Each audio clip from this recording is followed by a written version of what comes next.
innocent, and it's up to the state to bring evidence and a jury to decide if that's different. Essentially convicted in the media. You don't have to read but a few articles to see how negative they are about him. He has a right to have this information withheld, brought out in public, so that people can see it's not this neat little package. So people can start to wonder if Brian's innocent. Your Honor, Brian is innocent. They call it the August effect. A quiet pull, a heart's compass, finding its gravitation. A promise whispered to the future.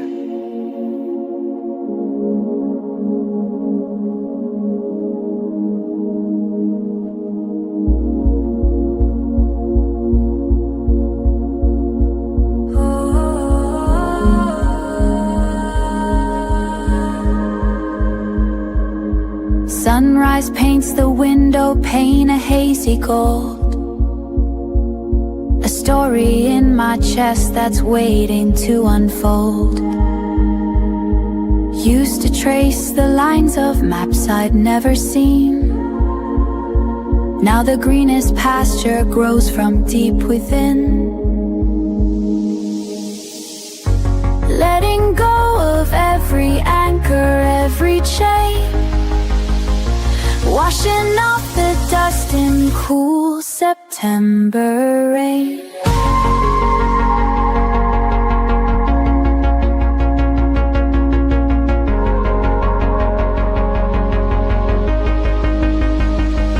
This is the freedom, wild and new, the future calling, breaking through. A heart's true north, the sky of blue.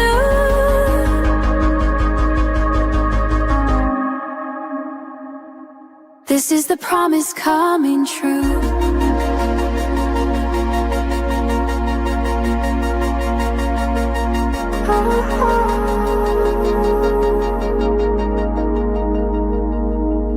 The road ahead is unwritten, vast and wide. No need to run, no reason left to hide. Every step a choice, every breath my own. On this open field of chances I have sown.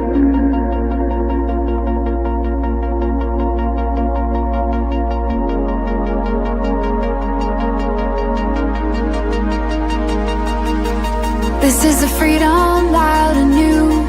The future calling, breaking through. A heart's true north, a sky of blue. This is a prominent true.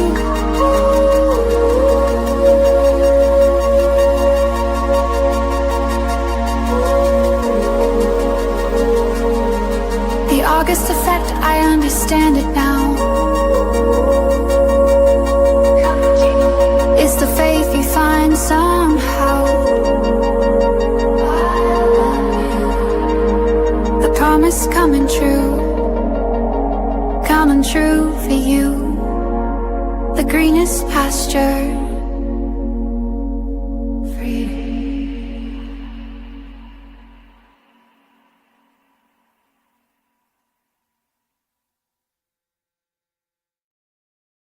Well, good afternoon. Happy Friday to every single one of you. I am your host here at Phoenix Talks. I'm Phoenix. Welcome into the truth community where we seek to search under every rock, under every stone, under every court document, crime scene photo, you name it. We are looking for the truth, and our eagle eyes don't miss a thing here in the nest. So welcome back, nesters. I hope you are ready for an amazing Freedom Friday stream, because we are talking about in depth the Idaho 4 case. And before we do that, I want to welcome everyone in, do some housekeeping. You know the drill.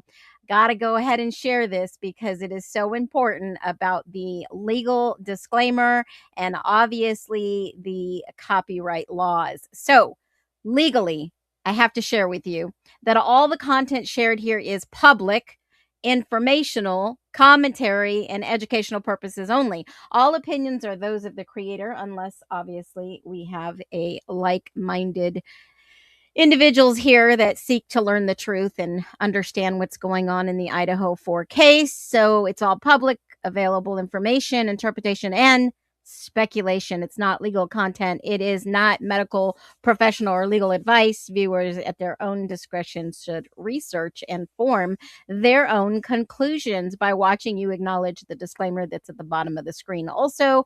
And of course, may I not forget the copyright laws. I'm not going to read every single thing on here, but I am going to display copyright and fair use warning. I am not intending to steal anything.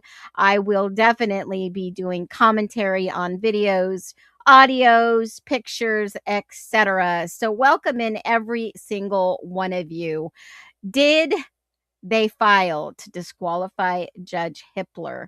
Yes, he did, folks. Yes, he did. Who is he? Attorney Rausch, in regards to Koberger v. State of Idaho. And I said this earlier, I think Attorney Rausch and all these filings just may be the silent goat in the Idaho 4 case with Koberger.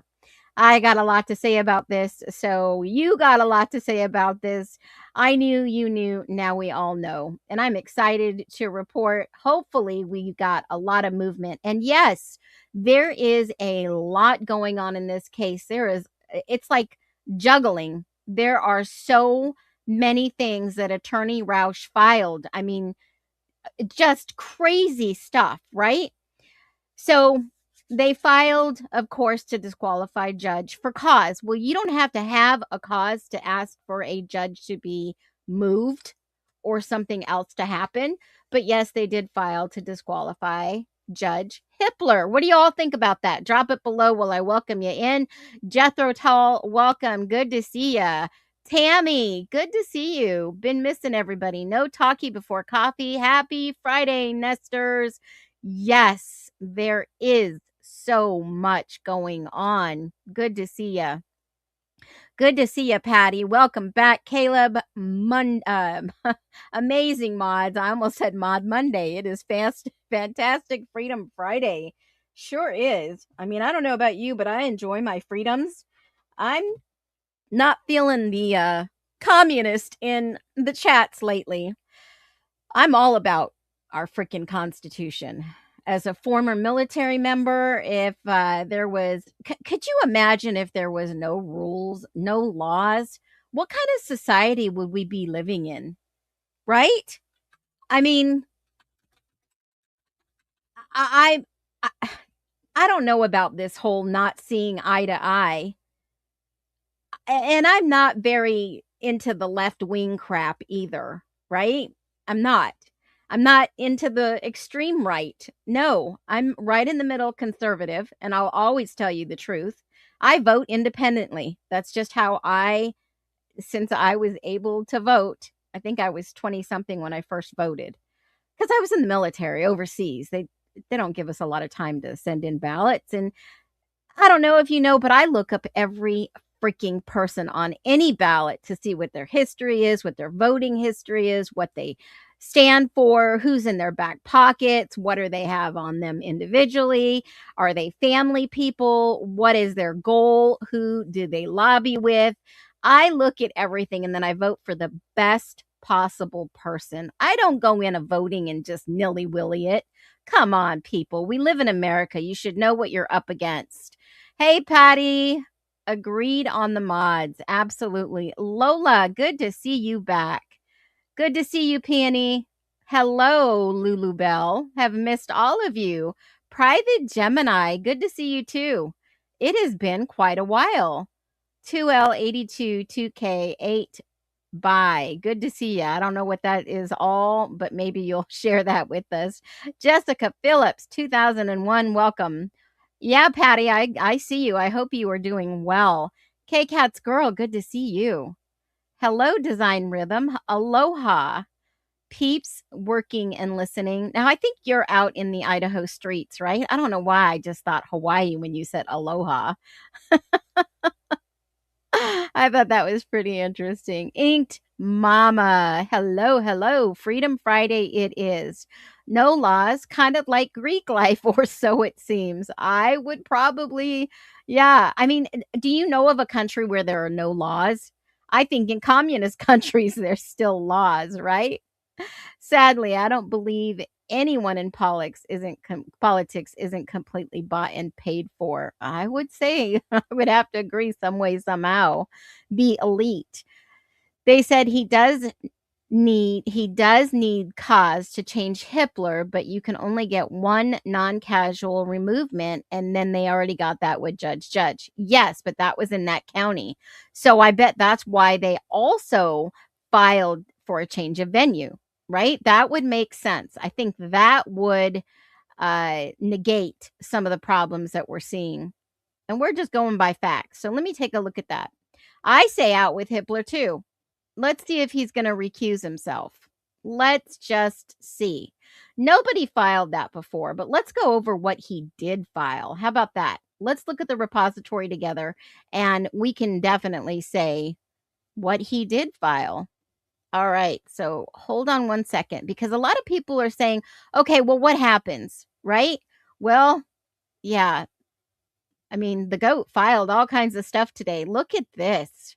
This is wild. We'll talk about what happens next. I think this is really important. So the details in what he filed today is on the repository, of course, and I will give you that link below in the chat so you can go see for yourself also. So remember, the last motion that was filed was for the transcript, and that was 8/7. 8/17, there was an order for the transcript, obviously probably to approve it. And then on the 25th, we know that the state obviously filed an answer. It was just a bunch of crap, in my humble opinion.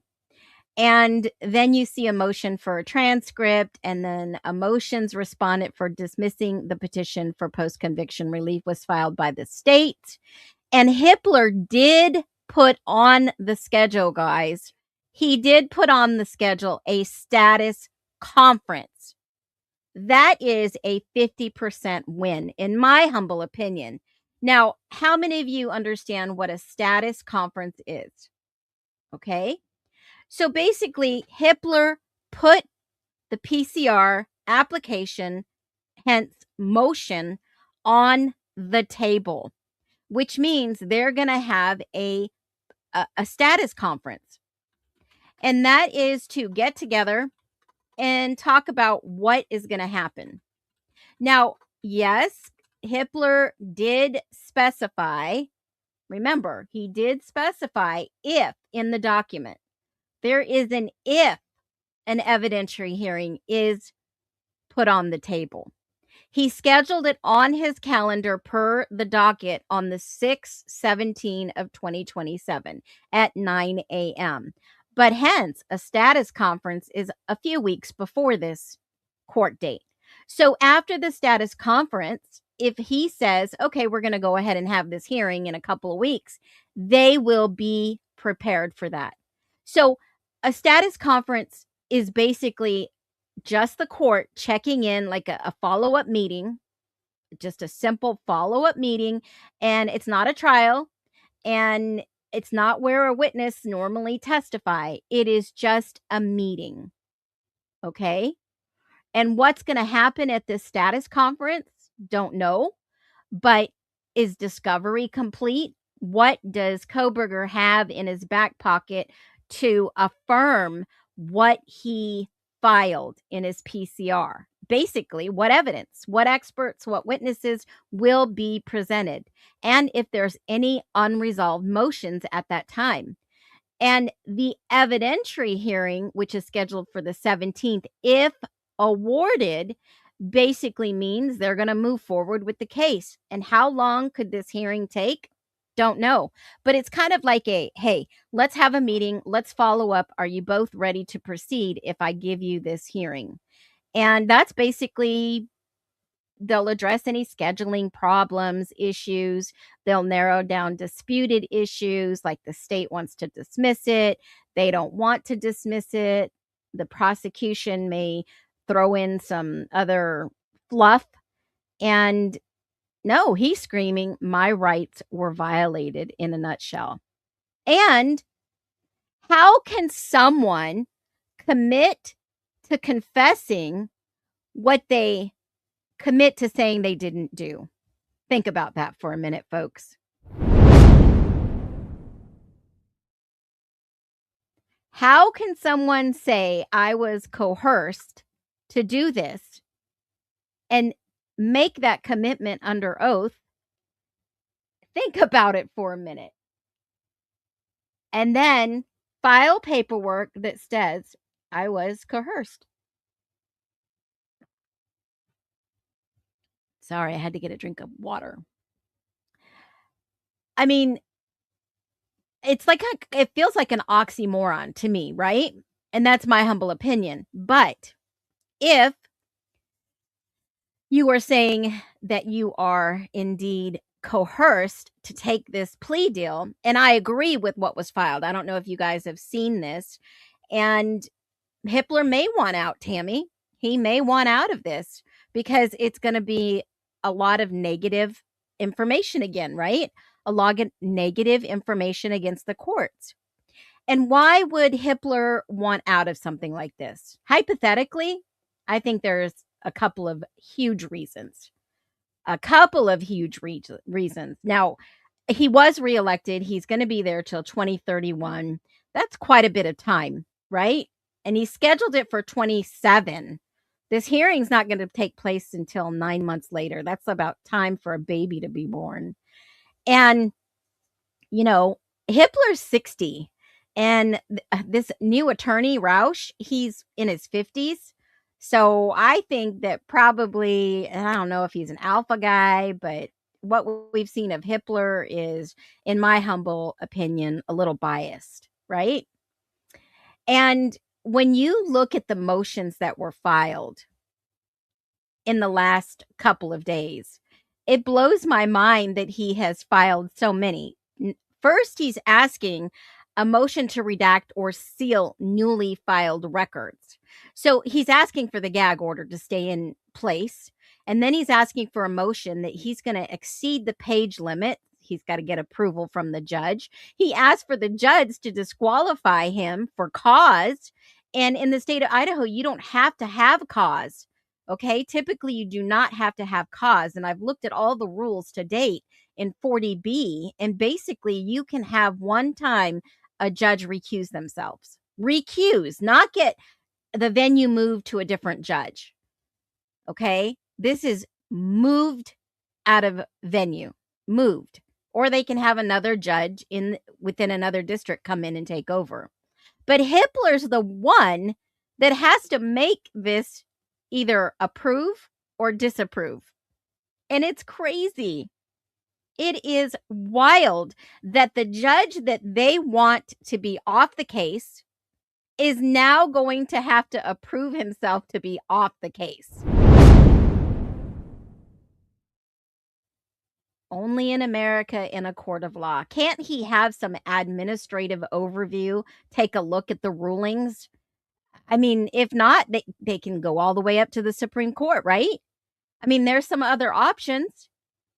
So I'm wondering, because Rausch has asked for pretty much a gag order or these documents to remain sealed, that he doesn't want everyone to know what they're asking for. Okay.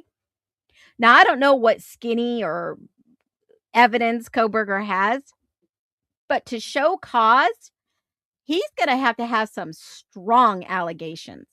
Strong, because the Civil Rule Procedure 40 is that a judge may be disqualified when the judge is a party or has an interest in the case.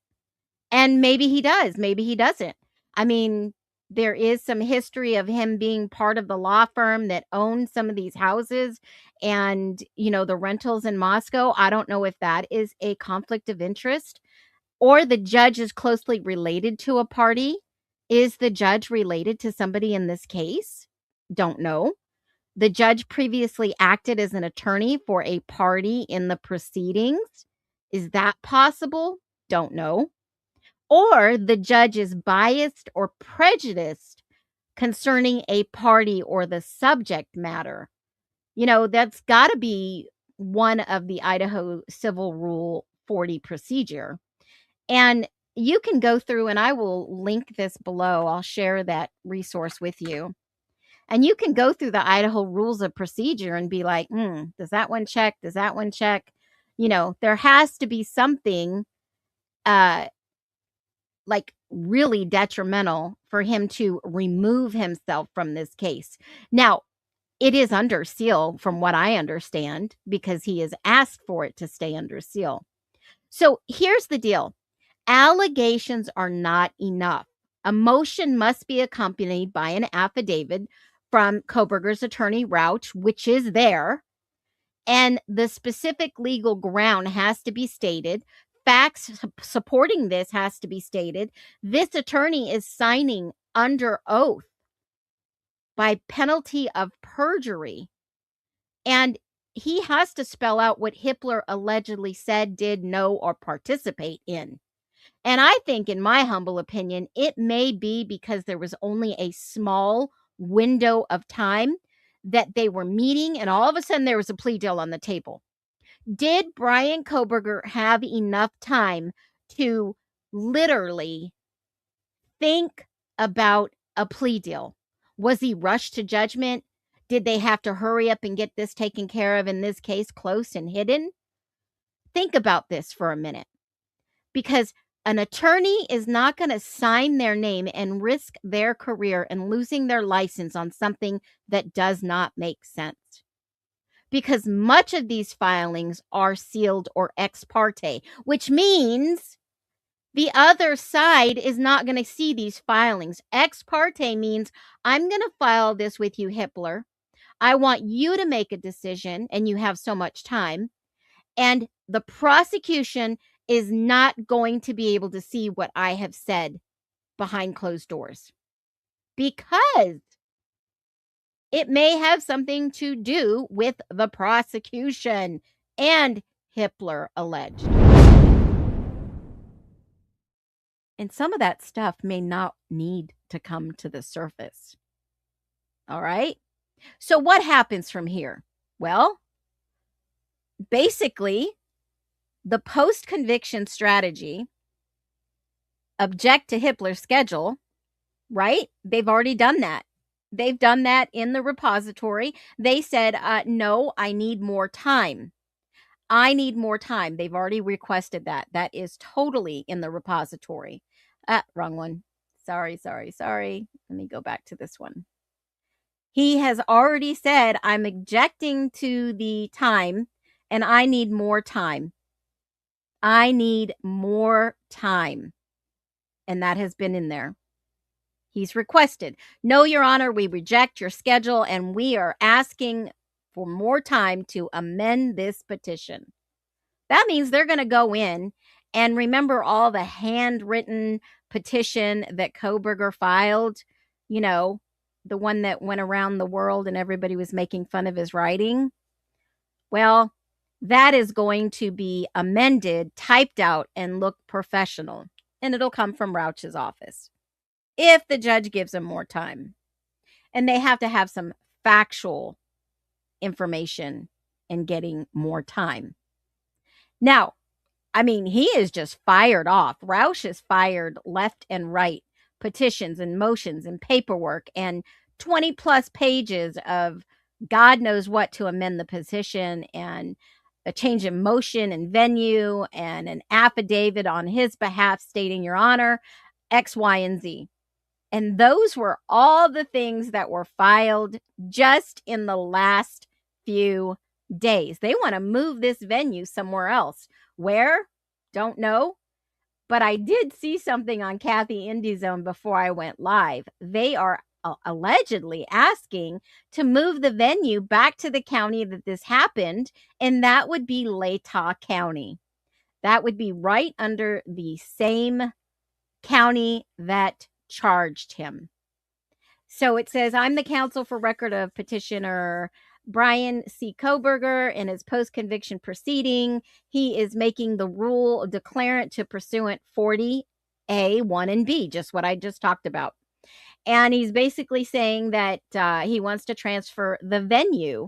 And that would get Judge Hitler out of this if the venue was moved back to Latah County. It would put him in somebody else's district, right? Another judge.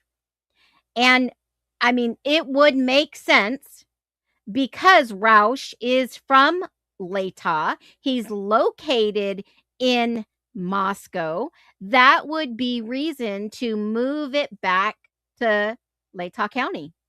That would mean busing or moving Koberger out of obviously where he is up to somewhere else. If he had to go into court every single day if there is a trial. So then it goes on to say that basically the criminal investigation started in Lata, and most of the law enforcement is there. Most of the investigation is there. Most of the witnesses would be there. And they actually anticipate testimony from members of Koberger's former defense and material and preparation. The former defense counsel Ann Taylor and Jay Lodston are all located in Coeur d'Alene, which is out there outside of Ada County. And I mean, he gives good cause and good reasons to be able to move it back to Moscow, and that it would be a hardship for both sides, counsel, witnesses, and evidence to head down to Ada County for everything required in person. So that's the filing that he's asked for. A different venue, a different judge, and then protect, obviously, sensitive records. And he's even asking for the jury to be down there. And, you know, why would the prosecution say, no, we don't want it over here? That would be pretty stupid if they came back and said, well, we want to keep it in Ada County, right? Think about it for a minute. If they want to move everything back to Moscow, it's close for all the families. It's the closest thing for the families, the closest thing for the state, for the witnesses, for all the students, for anybody.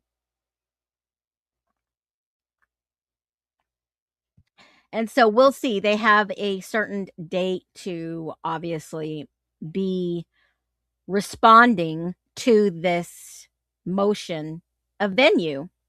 And this may clear, and this is just a prediction here, this may clear all of some of this stuff up. Judge Hippler doesn't have to recuse himself. He just moves the venue, right? And he's off the case. He's not going to travel all the way to Moscow and Lata County to freaking mediate or judge over the trial or anything if he's in Ada County. Okay? So that would probably clear up a lot of this stuff. A lot. And I think the game just changed big time. Think about this for a minute. The test is stronger than Hippler ruled against him. This is not a filing saying that, you know, Hippler was in the wrong, X, Y, and Z, but that Hippler, I mean, the defense generally needs more than, oh, he rejected to these motions, he objected, rejected, whatever, or he accepted Koberger's guilty plea, Hippler imposed consecutive life sentences. It's got to be stronger than those elements. Or Hippler made critical comments at sentencing, or he let his courtroom out of control, or Hippler issued a strict scheduling order. It has to be way more than that. Remember, okay? And Caleb, absolutely 75% of the so-called LE workers that work this case has disappeared, but they're all in the area. They can subpoena them back into court, okay? And some people will say Hippler was biased. Perhaps he was. It looked that way to a lot of people. And this gets him out of that. Right? Think about it. There has to be a remedy. There has to be a solution for what's already been done to be undone. So those are actions taken in a judge's official role. He's going to have adverse decisions. There's going to be numerous ones that are normally not establishing bias, right? I mean, the stronger question here would be, did Hippler prejudiced whether Koberger's post-conviction claims are truthful? Did he make statements showing that he had already decided disputed issues? Because they meet behind the scenes, guys. Attorneys and judges meet all the time and they work it out. How are we going to handle this according to the law? And sometimes they take it under advisement and they go ask their retired judges. And, Judge Ford is a really good retired judge. And they'll go and they'll ask these retained judges, is this a good call? What would you do in this situation? Have you seen any case law? I don't want to get, penalized if I have to go to the Supreme Court because they may pull back what I've already, ruled. Those are the questions that we need to be asking. Does Hitler possess any personal knowledge that's outside of the official court record? And maybe that's something that somebody uncovered that we've never talked about here personally. Maybe there's something going on behind the scenes that these attorneys know. Could it be a necessary witness that came forward and asked about an off-record plea-related event? Did a witness step forward and say something to somebody? Is there a financial or personal or even a professional or another conflict with the judge? And yeah, I agree. The killer came by in a car, the unproven theory, the alternative perpetrators, but I would look a little deeper. And I'm going to pull this up because I think this is really super important in this case. I think 100%. And this is what I would reference to if I, was looking at this from a standpoint of what's on the record already.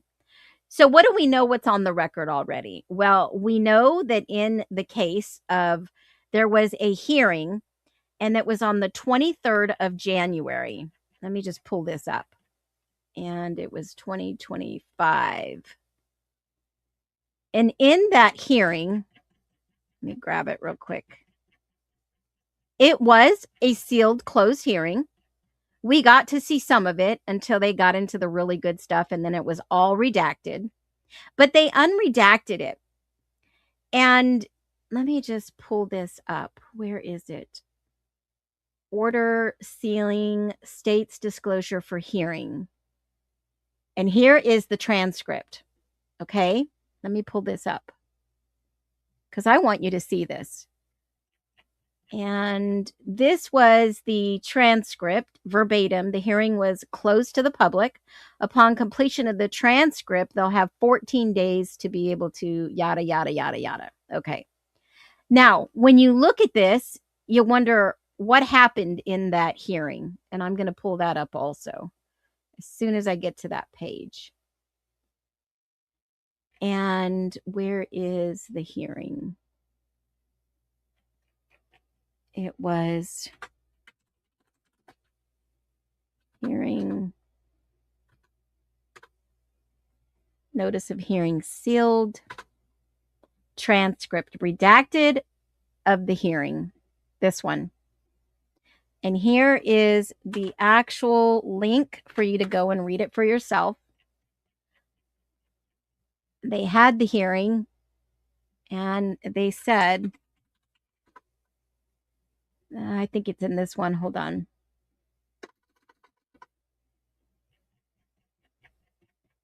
And there's 175 pages in this. Hold on a minute. There is another redacted. Was it hearing? Hold on a minute.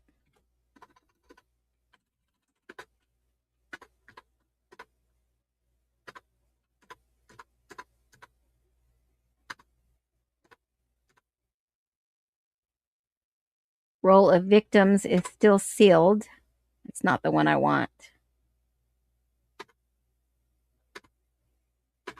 Sealed, redacted, closed, stealing transcripts. Hold on a minute. That is not that one. Dang it. Proposed redaction to closed seal. Where is it?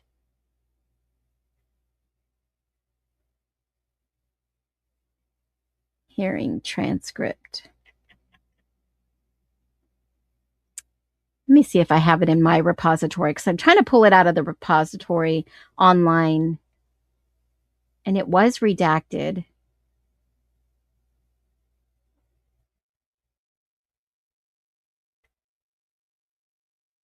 It's not the Frank's hearing. And basically, Hitler said, well, if somebody comes in and confesses, then great, but I'm not going to hold out for that. And when I read that, I was like, you have to be kidding me. That's basically the nutshell in what he said. And if I was filing anything like that, I would use that in a court of law in any filing. Let me see if I still have a copy of that. Transcript, download.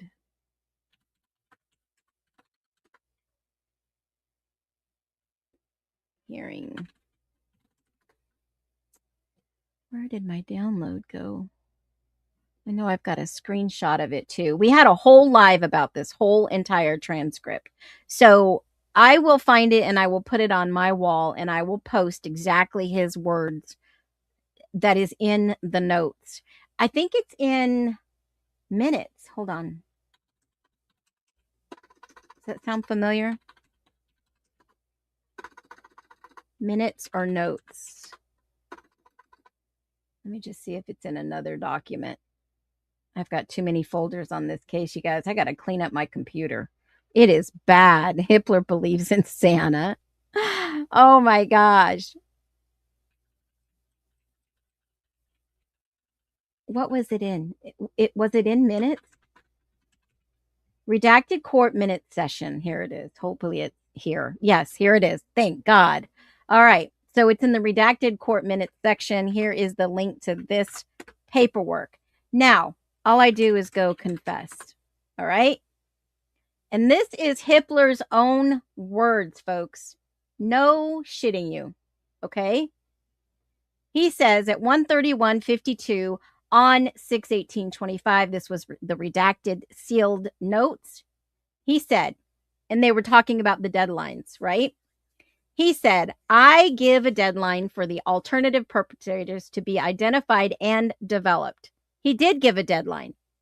Apart from whatever my ruling is with regard to those 4 individuals and anyone else, it would have been before anything is brought to the jury and to be an extraordinary showing of good cause as to why it was not brought to the court's attention prior to then. Like shaming them for not bringing this earlier. Well, I mean, y'all, who had all the evidence that was not giving it over, was not handing it over to the defense, especially when they asked for the name, the last name that they admitted on the stand, it wasn't Koberger's DNA. OMG. OMG, y'all. How come you didn't bring it forward? Shame on you. Shame on the defense? No, shame on the state. They were trying to hide all this. If you've been following our book club in the Framed book by John Grisham and Jim Mikulski, guys, this book is, you'll be able to spot the patterns very easily. Very easily. Now, if you look at what else Judge, I don't know why they didn't put Hitler here, Judge Hitler. They just say judge. He says, I would have to look at all the relevant factors, including prejudice at the point of the state for not having brought that forward in light of the deadlines set by the court. Well, they couldn't bring anything forward because the state never gave them what they needed to bring it forward. Can't make this up. I suppose this is what he said. Okay. I would have to look at all the relevant factors, including prejudice at the point to the state for not having brought that forward in light of the deadline set by the court. But I suppose during trial, if somebody confesses, that's a different situation. I'm not holding out hope or belief that that's going to happen, but I suppose you never know. I want to be clear. I will issue a ruling but I'm not going to tell you that I don't find the defense has submitted anywhere near sufficient evidence to go beyond rank speculation that these individuals were in any way involved in this crime. No shit, Sherlock. I'm going to refer back to the L5 and L6, and I will die on this hill that those were bloody prints on the sliding back door. And not only the reviewer's notes of the forensic specialist, but the reviewer's boss who looked over the notes and says, yeah, these prints look similar to Hunter Johnson and maybe even Emily Allant or another female. Those were the exact notes. If you guys go and read and watch and pay attention, you're going to see patterns. And yes, there was cleanup because the footprint outside of the bloody door of Dylan's didn't just automatically appear. They had to spray the magic chemicals to make it come up and be seen. And don't forget the blood on the jacket, the DNA was there. I can walk through all the factual evidence, folks. Factual evidence that will open your eyes to people being framed right in front of us, left and right. I'm seeing a very unique trend in the true crime community. These trends that are putting people in the national spotlight, that half of these people have been factually, allegedly framed. And we're supposed to be okay with this, with our rights being violated, our constitutional rights being violated, crime scenes being contaminated. We're supposed to be okay with this? As an American? Under constitutional law? Are you okay with this? This is the judge's own words, their own minutes that were sealed from the public. And he says, defense has submitted, he doesn't find where the defense submitted anywhere near sufficient evidence. They didn't have the evidence. Why not? Then the alternative, obviously something was redacted here, but that is nowhere near tying them to the crime itself. Well, if I can show you possible fingerprints that are similar to what they found, isn't that good enough? Unknown blood from 2 males and maybe 1 female? Is that not good enough? Who dropped the ball on all this testing? Who told them stop investigating, stop testing people? Who told them that? I would love to know who was in charge of telling these people to stop. That's not what our justice system is supposed to be doing. Our justice system protects criminals.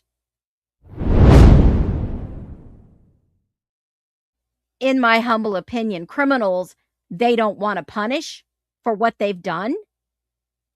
Is that money buys your way out? We'll look the other way. We'll blame it and frame someone else for a couple, 10, 20 years. And it's cheaper if we do this than holding the right people accountable. We do need a bigger picture, Tammy. And every time I get closer, boy, the minions, the communists, whatever you want to tell them, they get riled up and they start spewing stuff and letting the cat out of the bag. Woo! I think I said something a couple of weeks ago that somebody made a comment on one of their walls. Hilarious, because I never mentioned Mr. G, but they did. I never said his name, but they sure threw it out there.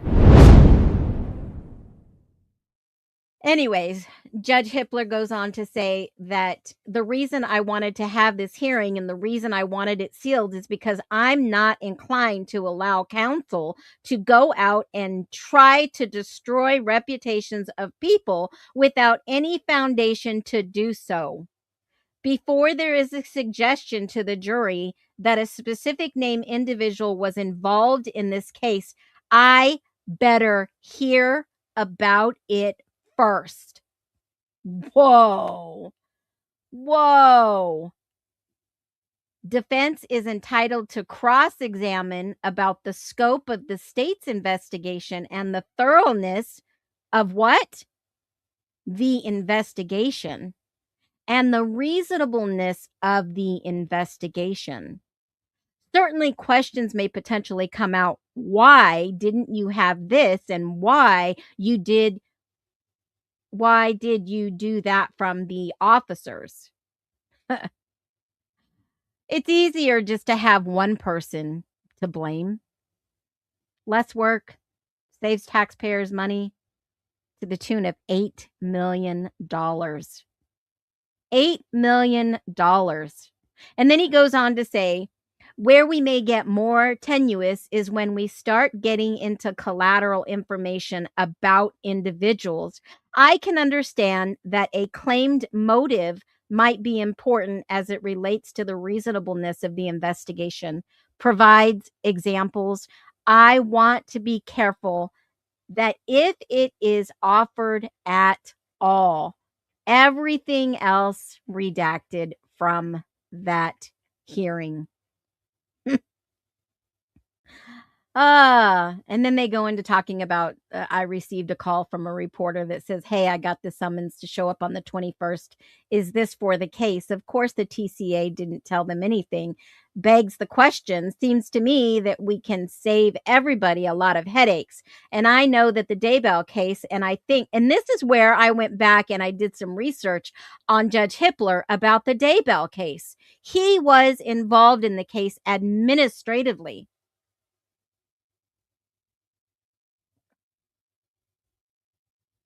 The reporter reported on their experience as a juror before, that they had been excused as a potential juror. My suggestion is that if I see red flags like that, I'm going to let you know, and I think you would both agree to be taken off the list. Save ourselves headache down the line. That's not somebody who should be on our jury. I wanted to bring that to your attention and see if there's any concern with one that I'm aware of, Mrs. Romano, and having her taken off the jury list. Well, who is Mrs. Romero? Sorry, not Romano. Romero. Who is Mrs. Romero? Who is that? Is that a student? Is that, let me see, hold on. Juris Doctorate candidate at the University of Idaho. Now, I don't know if this is that person, but I'm just curious. Washington State University. That is very interesting. So, you've heard that name before. I've never heard that name. Wow, Brian Enton came up from that case too. Yeah. Yeah, I mean, look at the, okay. Let's look at the average true crime reporters in this instance. Enton was on the Idaho 4. Now Enton's on the Clancy, was on a couple of others, was on the Nancy Guthrie for a while. So was JLR. You're going to start seeing some patterns, folks. Patterns in what they print. Things that are totally opposite from what the court is saying. Totally opposite. Spewing and spinning lies. Okay? So then the council says, oh, we have no concerns from the state. No objection to her being taken off the list, Your Honor. Obviously, it's somebody who they are aware of. So Mrs. Romero must be, hence, I'm putting two and two together, speculating that she is probably a reporter. Because it says, I had a call from a reporter. Dania Romero, TV, Facebook. Let's just take a look. KTVB. Got a call from a reporter. Anchor, Fox 26. Fox 26. Why would she be on a Idaho? Interesting. I'm not saying that there's more than one reporter, but it's possible. Very possible. Nanny Cam, Lynette Romero. Let's see if there's anybody in Idaho. Reporter Idaho. She had to have gotten a jury summons. KTVB. Here we go. Morgan Romero. KTV. She does the 6 p.m. news. Let's just. Oh, she's an investigative reporter. Yes, sir. Here we go. This is allegedly who they were talking about in this closed hearing. Investigator reporter out of Boise. KTVB, news anchor, Boulder, Colorado, FBI Citizens Academy, Scope Certificate, Sunday School Leader, Greek, the Hill Student Ministry, National Awards, Chi Omega Sorority. All right. That answers that one. Morgan Romero. All right. That makes sense. Oh, wow. Let me see if she wrote any articles on the Idaho 4. I'm sure. Idaho student murders. Notice how they autopsy reports. The story behind. There's a few articles. Yeah, there's some. Let me just take a look. News. That's interesting. All right. So that's basically what was being held in closed doors in the hearing that they shared with us. Certainly no concerns. They're getting demands from the media, kicking around a request to allow a still photographer. My thoughts is openings, closings, and verdicts. There is some reasonable argument, yada, yada, yada. And that was it about the alternative perpetrators that they gave us a little bit of insight to. And that was all. But if somebody steps forward and confesses, then yeah, I'm not going to hold out for that.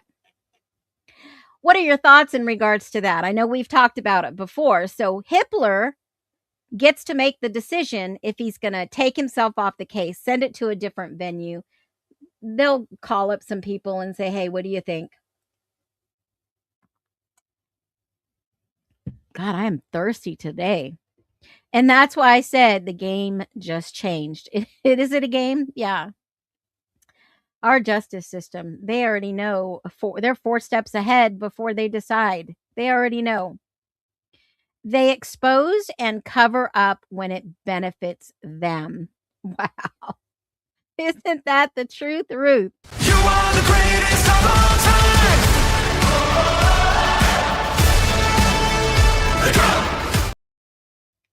So you'll start seeing patterns, right? So what if Hitler, let's just hypothetically, what if Hitler denies this? What happens? Well, if all this is denied, then it obviously goes right back to a sensitive topic, sensitive report, sensitive court filings remain sealed. Okay? If Hitler gives BK another judge, then something is up. Like it's already decided. It's Mrs. Romano. You are funny, Jethro. That's funny.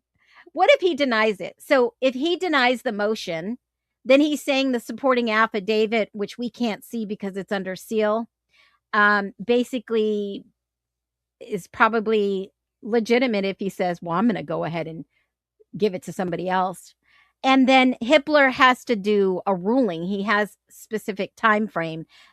What is the time frame? That's a good one. What is I'm going to ask the time frame that Hitler needs to address the change of venue. I'm going to do the change of venue first.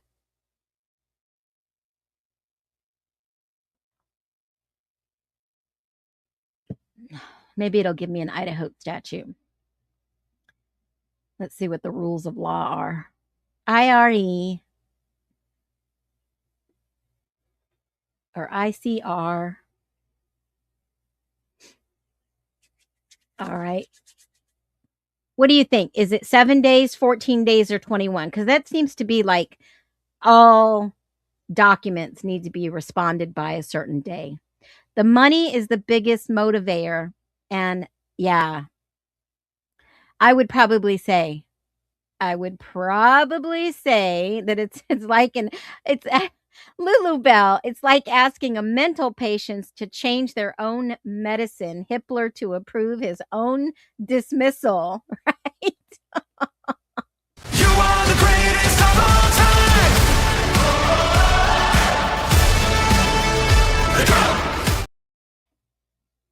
The goat. All right. That was good. Yeah, right? Hitler wants to retire. Well, he's not off the bench until 2031 because he was voted he ran for office unopposed, so he is there. If he denies the motion, it makes him look stupid. Why is that, Deborah? It gives him a way out. It does give him a way out. Is it just me, or does legal jargon rules make your eyes cross? Some days. Some days. I mean, if y'all know, I have been through a civil court action trial, a 6-day trial, and it's been going on almost 7 years. Okay? So believe me, I have seen every twist and turn in a case possible. All right. So generally, a hearing motion is 14 days. State's opposition is generally due at least 7 days before the hearing.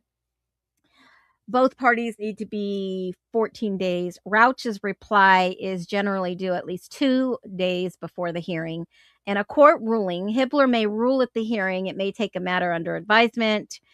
So Rauch gave notice on the 27th. The earliest hearing would be September 10th, but he didn't put him on the calendar for that unless the extending shows for good cause.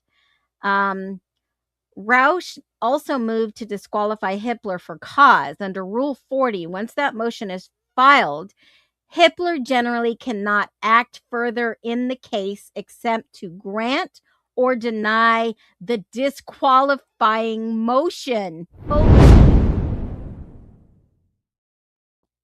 Therefore, the disqualifying issue should be handled before Hitler or a replacement judge decides the venue request. Wow. Well, he has to decide on the disqualification first.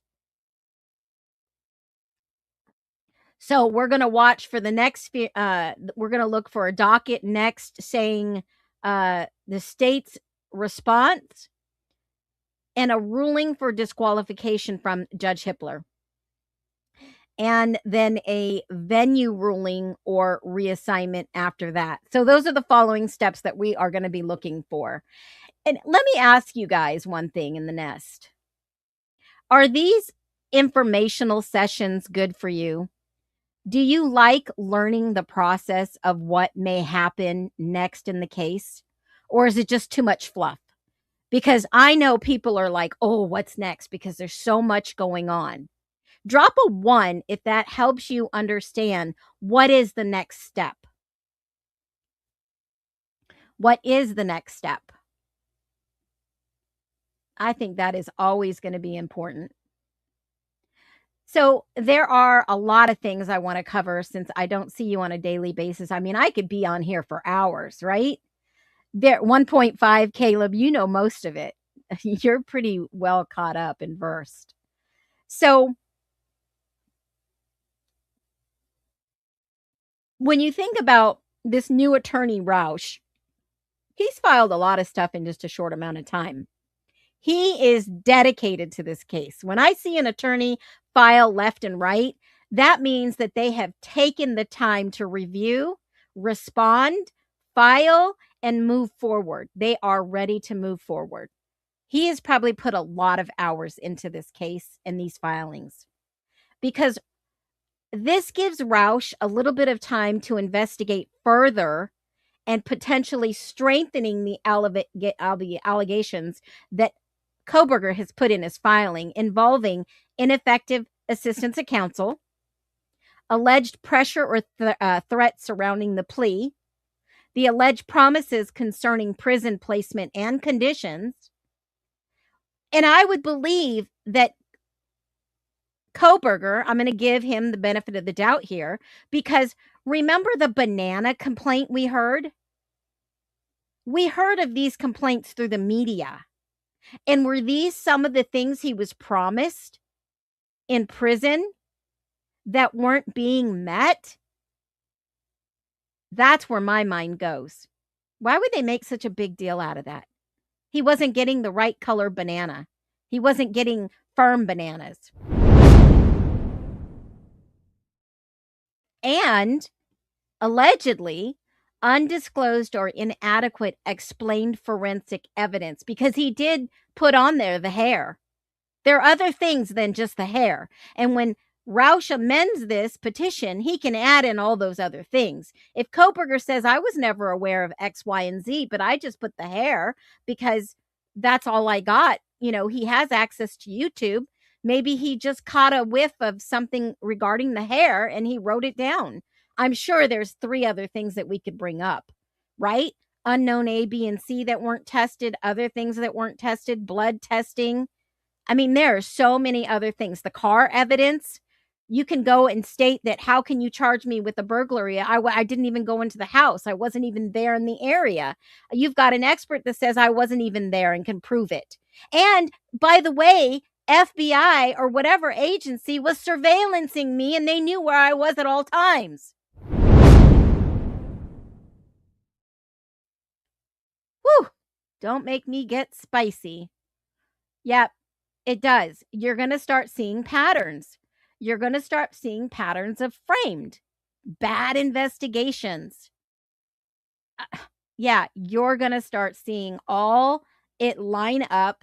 If you are reading this book, Framed, these are 10 stories of individuals, not just 10 stories, but a lot of individuals who have been framed for things they have not done. And it all starts with bogus investigations, bogus tunnel vision, bogus theories. It's wild. Absolutely wild. People's lives changed once they're in prison. It's sad. They can't get that time back. Their families fall apart. They're deemed criminals when they're not. It is sad. Why not make sure we have the right people in prison first before we destroy people's lives that are innocent? Gosh. Wow. I would have never spoke up if I didn't know and if I didn't read and I didn't think, my God, this guy could be innocent. I have not seen anything that shows him he's guilty. Nothing. And if that story, that rumor that has been spreading around on Reddit, on the internet for more than 4 years, is that he dropped somebody off that needed a ride and they stole something from out of his glove box, committed a heinous crime. We don't know who that is. Is that the next scapegoat? I mean, if you think about it, if he was friends with Kopaka, a big if, and Kopaka asked him for a ride and he gave his friend a ride over to a friend's at, say, 500 Crean Road, we don't know what happened. Maybe they're blaming Koberger because he drove Kopaka, allegedly. Maybe they're trying to say that it's his fault that this happened. We know they swatted Kopaka. We know that Brian Koberger left. He left the area on the 15th when allegedly Kopaka was swatted. Maybe he was a witness to something. And let's think about it one step further, folks.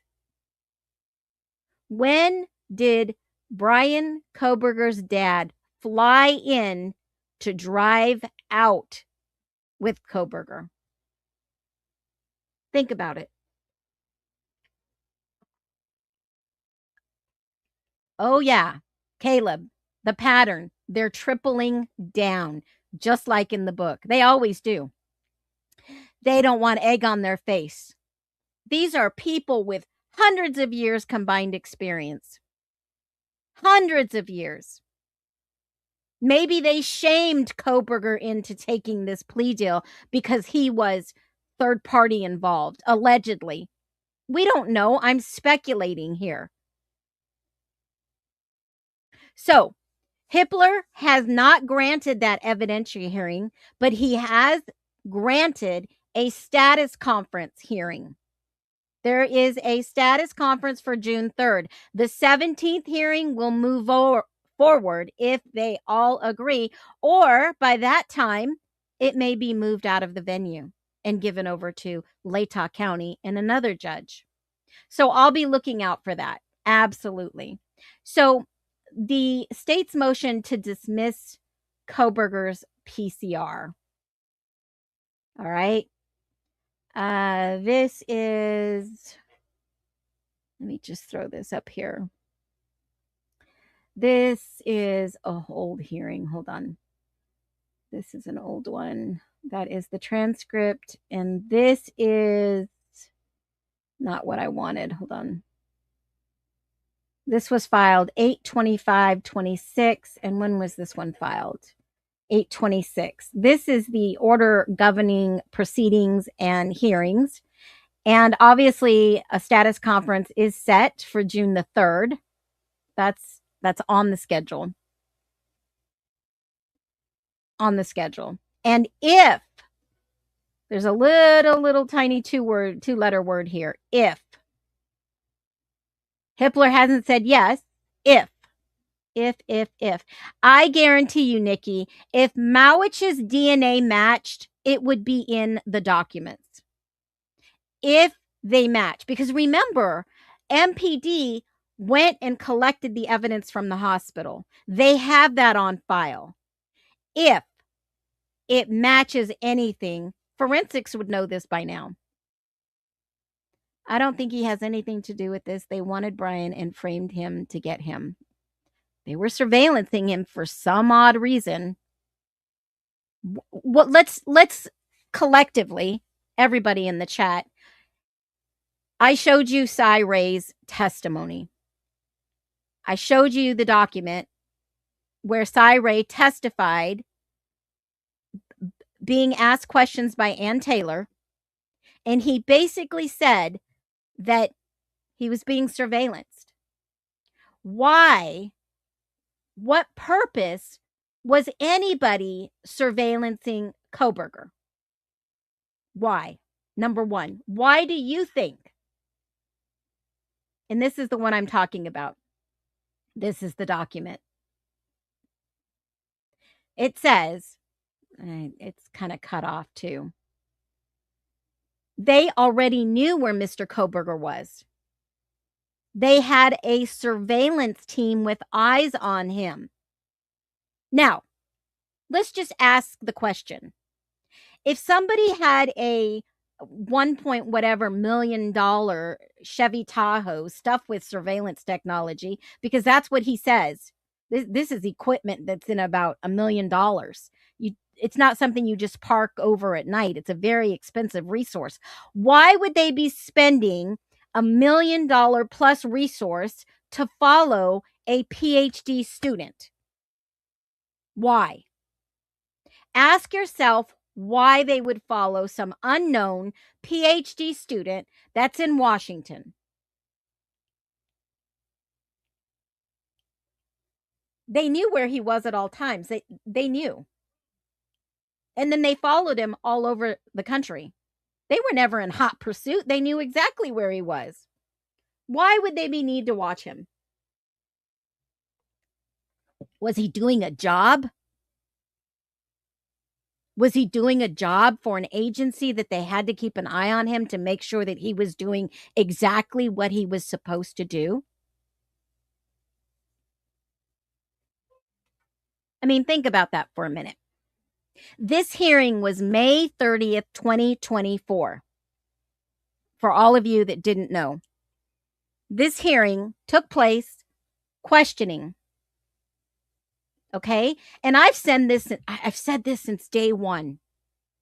Bryan Kohberger, in my humble opinion, is an asset. I don't know what kind of asset, have no idea, but he was recommended for this job to go to WSU. He was recommended by who? His very first, what was her name? Melissa, no, what was her name?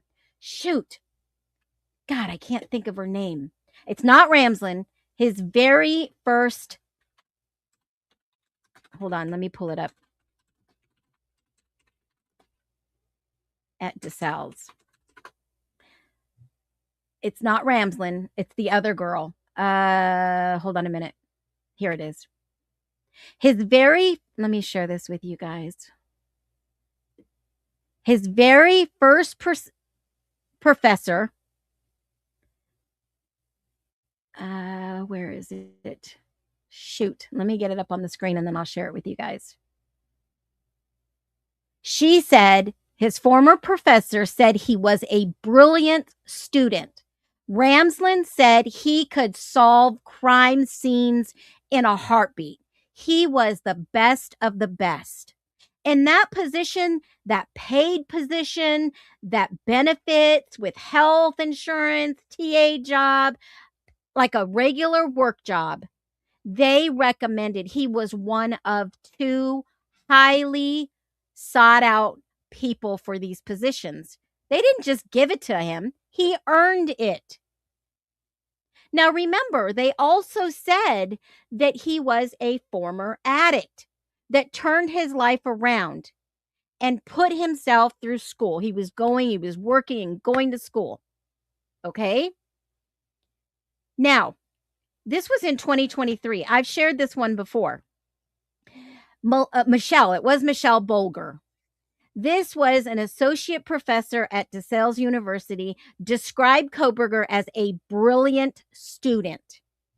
No problems with the women, nothing going on there. He was a great writer and a brilliant student. In my 10 years of teaching, I've only recommended 2 students to the PhD program, and he was one of them.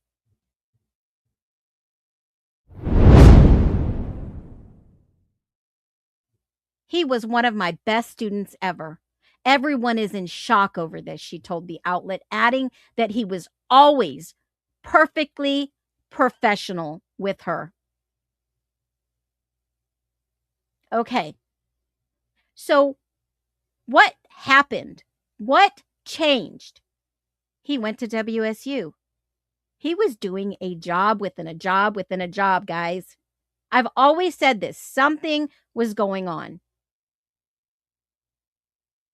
Something was going on. I was one of the professors who helped Bryan with his proposal on his graduate thesis, his capstone project. He put a routine questionnaire for his thesis. It looks weird, I understand, from the public view, but in criminology, it is normal. It's called script theory. It's normal theory on how and why criminals act their crime. He was interested in burglary. He was not interested in sexual burglary like a lot of people say. Remember, in that interview with that professor, she basically said over and over again, he wasn't interested in that. He was just interested in burglary. And what is a capstone project? It's a type, outline, and tips, right? It's a final learning opportunity for students. They need independent research skills, hone in critical and analytical thinking, and it also polishes their academic writing style and presentation. So he was doing amazing. They were already monitoring him. What kind of job was he doing? And then remember Jenkins says, I can't talk about this. I have to get approval from the attorneys. because he didn't want to say he was working for him, in my humble opinion. Yeah, and I don't know about that, but I did show you. I think I have still a screenshot of this, and let me see if I do. I have an old screenshot of Daniel's business card, I believe. Let me look. I've got way so much stuff in this repository. It is wild. Who knows how much longer this is going to go on. Let me see. And for us wanting to share the truth, boy, we get sideswiped. People tell us, oh, you're just doing this for the money. No, people deserve the truth out there. We don't live in Russia. Okay. Last time I checked, I'm in the United States and we have our constitutional rights that are protected. And I would like to still have those rights for my grandchildren. I'm not looking to live in a communist state. And let me just look. Didn't Kathy Indiezone also have that business card with Don Daniels' number on it? I believe so. Hold on. We've got some wicked receipts up in here, guys. People are trying to say, no, there is no connection. There, bullshit. Why would they put it out on their website? Why would Don Daniels hand out her business card with her number on it? The same number. Jeez, friends. This is truly out of hand. Just like AI, you look up something and you people trust AI. You trust AI, right? You don't ever have to expect it. I argue with my AI. I tell them, no, you're wrong. I have something else in writing. Fix it. Because that means it's telling everyone else what it thinks. Where is that business card? Kathy Indiezone had it too. Let me see if she still has it up.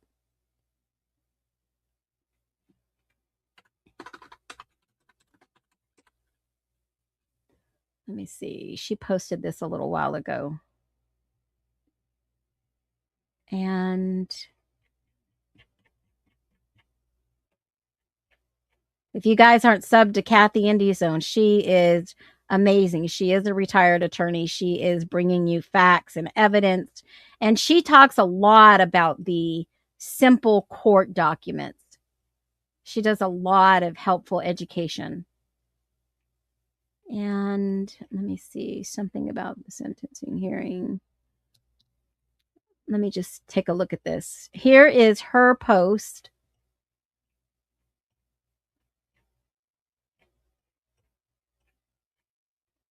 Of the phone number. And remember, I did a live a long time ago talking about these phone numbers. It wasn't his number. We knew that. We knew that from deep dive research. Factual receipts, folks. Here it is. Here it is. Here is the chief of police, Kathy Indiezone. I'll put the link to the post below. You can go and see it. Here it is. Oh, thank you. All right. And there is the chief of police number right there. Assistant chief of police, assistant administrative sergeant, and patrol sergeant. Those are their numbers right there in black and white. So if anybody questions that, send them over there. All right. This is clearly, I will take a screenshot so I have it again in my repository because I couldn't find it. And I'm going to put it in my receipts folder. And I'm going to make it a larger for you guys to see it here. Here it is. There is the number. Now, I don't know why they listed it that way, but there is what Kathy posted and there is a copy. Take a screenshot. All right. So there is a lot of speculation in this case, but we're just trying to find facts and truth. Now, I did have something to say about Mowich. Okay? Because I don't know who it was. Somebody sent me an email about Ethan and some photo or something that was mailed. Have you guys seen that? It was mailed to Sigma Chi. I'm going to show you this. And so there was a letter that was mailed to Sigma Chi. And in this letter, it says this. And this was up on Reddit. Someone sent me this not too long ago. Strange, creepy drawing sent to Sigma Chi House, November 2022. This was obtained under a FOIA by Logan. Now, I don't know who Logan is. And this goes along with an ISP. And here is something that was very interesting to me. So this letter is a drawing. It's some creepy drawing. Oh, Logan from Bronx Tales. True Crime over on YouTube obtained it via FOIA of these creepy drawing envelope that was sent to Sigma Chi House. And it says, maybe it's just me, but I feel like this is a weird message to somebody was trying to send. The stickers seem intentional and meaningful. There's a dream catcher, but it looks like it's one of those pads that have like a to-do list. Now, I don't know if this is verified. Someone sent this to me and I wanted to address it. And it looks like it says something about Lakota, I don't know, something on the bottom. Lakota something. And it says Ethan Chapin and a picture. And it looks like the water tower. And it looks like maybe he was attacked outside. That's what this drawing looks like to me. It looks like that's the water tower. There's trees out there, like the Arboretum area. And it looks like maybe there's a drawing of people in the background. I don't know. I'm just saying what I see. Now, I don't know what y'all see, but I'm going to ask. Let me see if Grok will do it for me. Let me see. I just thought it would be a experience to try to see what Grok says. Can you tell me what this picture means? And clean it up. Thank you. Let's see. See what it says. He got jumped? Possibly. Yeah, we've talked about those numbers. Yeah, Ramsland kind of walked her words back. Right now, Phoenix is showing this things that make you go, the August stop. Yeah, I would, yeah.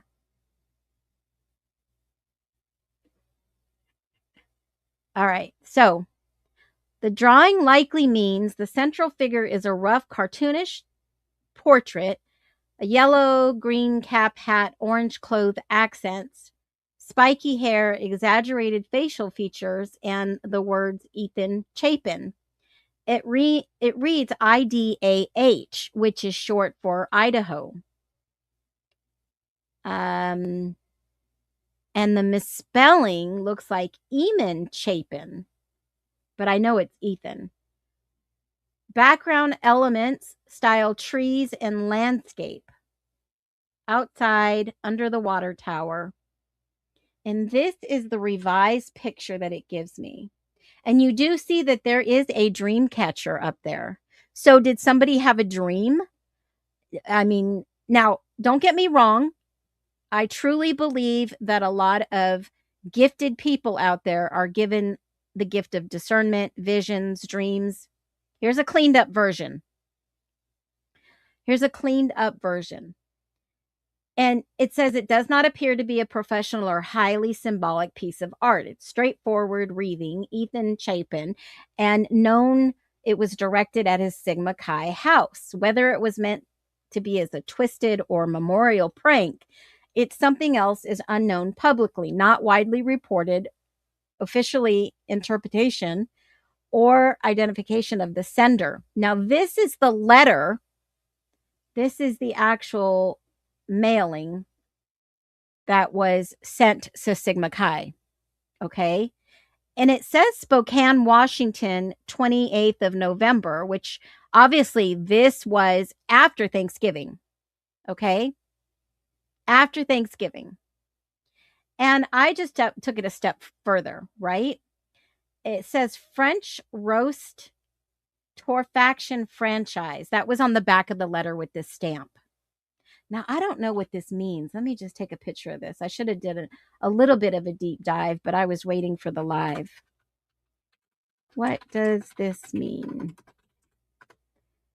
And here is the FOIA that references on number 4. This is 0030 ISP. When they did the interviews, when the interviews were done, somebody placed on December 13th, 2022, blank gave me an old letter that had been sent to Sigma Chi House from blank from Winchester, Idaho. I will transfer this letter to the Moscow Police Department. And that's the letter that she asked for. Now, the code 8355, that's the zip code on the letter. It did go to Winchester. That checked out, right? And Winchester is a city in western Lewis County. And it's really small, and it's off of Highway 95. Now, is it real and vetted? Well, it was indeed in the documents, and that's what prompted somebody to pull that and ask for it. So I don't know if somebody drew this and sent this. This is a better sketch on Grok that actually did this. I don't know what this signifies underneath the lapel area. I don't know if that looks like a map. She had an envelope that had unique stamps on it too. One was the coffee. Oh, yes. Wasn't an envelope sent also to, wait a minute. Wasn't it also sent to the G's? Didn't they get something with some letter or something? That is the stationery you get for free as a gift when you donate to the Lakota Indian Tribe Schools, a charity thing. Yeah, it looks like this list looks like a little to-do list, right? On the bottom of this page, it says something about the Lakotas. Looks like there's a wound on his face. Well, we know that he didn't have any face wounds. I wonder if somebody had a dream and they sent it as forewarning. Think about it. They mailed it to Sigma Chi. Okay? They mailed it to Sigma Chi. Why would somebody out of the blue mail this to his frats? This picture was taken from the ISP. Somebody FOIA'd it, asked for the picture. ISP, right at number 4, ISP 0030. That was on the back, French roast. And let me tell you what Grok says. This is a coffee label or part of one. Somebody put this on the stamped letter. French roast, English for very dark roast style of coffee. Torfaction, Franchise, is French for French roasting, French roast. Together, they simply identify the coffee as French roast, very dark. And it has the purple design as the fleur-de-lis, lily. It's commonly used to package a signal French style origin influence. In short, it's labeling for French roast coffee. The fleur-de-lis is reinforcing the French theme. So the paper is already printed. Yes, I got used to those. Okay, and then the envelope was this. Sigma Chi House. It gives the address, and they redacted it for privacy. And then it's given the stamp. Someone saw the beatdown in the woods, and the drawing was mailed to them to let the frat know. It was warning them. Fleur-de-lis, yep. The paper is already printed. Yeah, absolutely, because there is a little saying here, and it's like a to-do list, right? And this was the enhanced picture that Grok made for me. So, I mean, think about this. This letter was sent November. They didn't put a date on this,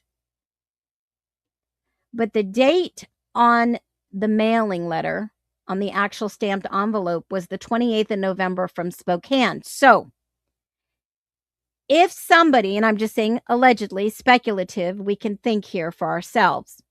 If somebody mailed this to the Sigma Chi house, it was on Thanksgiving break. And it had to have been somebody who may have lived in Spokane because it was mailed from Spokane, right? So if you know the distance, it was already Thanksgiving break. I'm just trying to put 2 and 2 together here. To Moscow, Idaho. Let me look and see how far away it is. We know that there was a car that they tracked. It's an hour and 32 minutes away. An hour and 32 minutes away. You go 95, 195 to Washington 27. That's not that far away. And there's some people that actually live in Washington that were interviewed according to the ISP, the Idaho State Police documents. So I'm wondering if it was somebody within their own organization that mailed warning, hey, kind of know what happened. And then the water tower. This looks like, here's the original. That does look like to me to be the actual water tower. Something happened outside. Why would they draw outside Ethan Chapin? And that, what is on his lapel?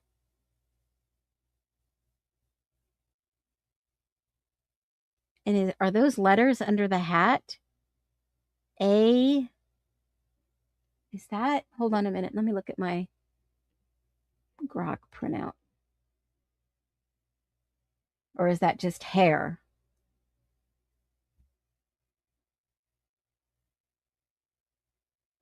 Looks like he's got something on his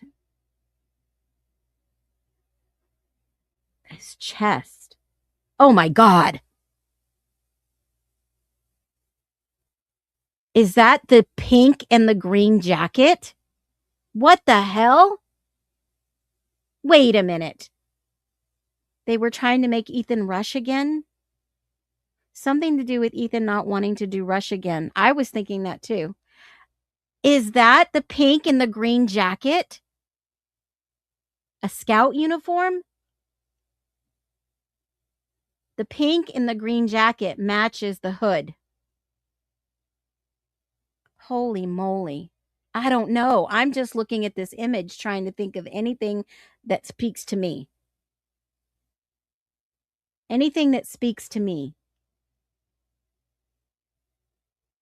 I don't know what speaks to you guys, but that was found in the empty spare room,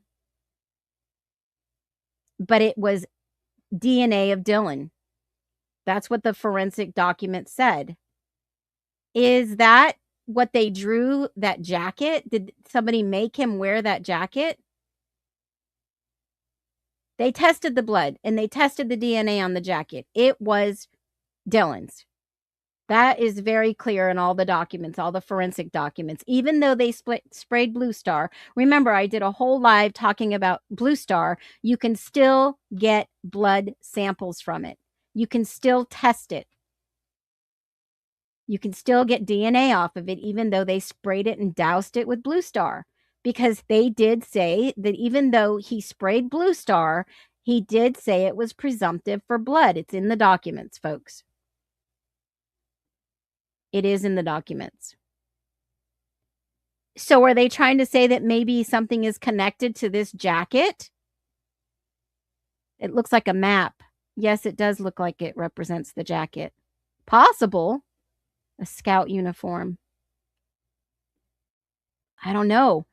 Somebody drew this. Somebody that was there that maybe saw. He was naked. Why was he naked? Was that before or after a shower? And they started to get him dressed and they're like, no, leave him. Don't. They put his socks on and said, just leave him. He got hurt wearing that pink and green jacket about 20 lines above. He or she saw them. He or she saw them. It looks like a creature with a club. Something to do with Ethan not wanting to do Rush. That's a partial. Logan has the 2 stamps. I'm looking up. I absolutely hate that word. French roast is coffee. The dream catcher was printed on paper. I'm going through your guys' comments. He got hurt wearing a pink and green jacket. Did someone try to help him?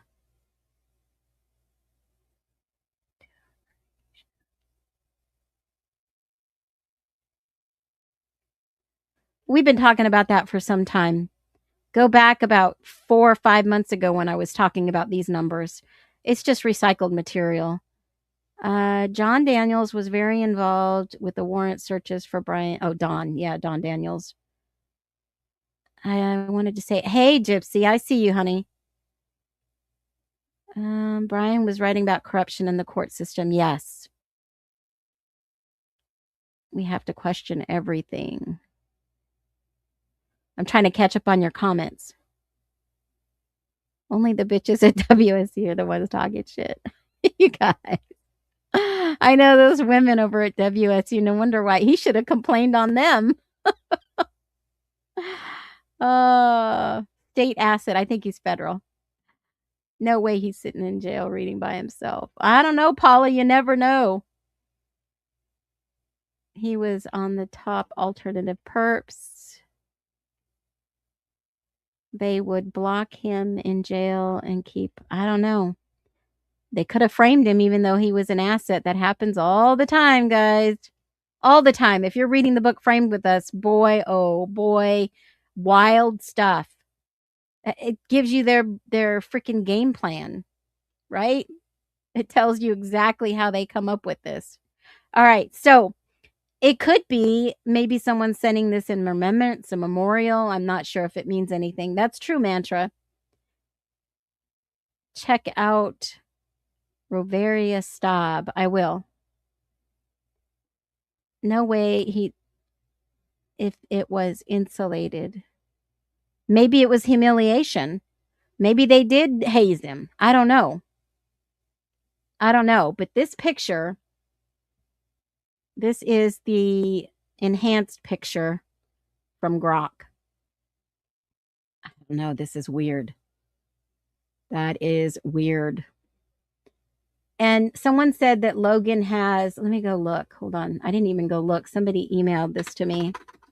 And you said she's at Bronx Tales? Tales, Tales. I don't even know who that is. Let me see. That was the letter. There's another stamp at the bottom. Why is there a stamp at the bottom? French roast. No, that's it. Half a stamp. The address was redacted. Oh, let me see. Pink. I don't know.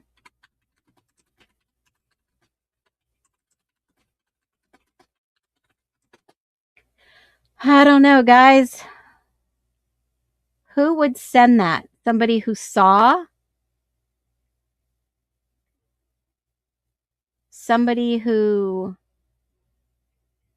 Something. There has to be some type of connection. Why would somebody send a picture like that to Sigma Chi unless somebody saw? Who was one of the ones? Oh, you know what? Spokane. Hold on. Let me look at my notes. ISP. Spokane. There's only 2 people that were in Spokane. Let me just 0030. She met with the apartment under a fictitious name at 11:08 regarding a tip she met a man on Tinder. That's not it. Not the one I wanted.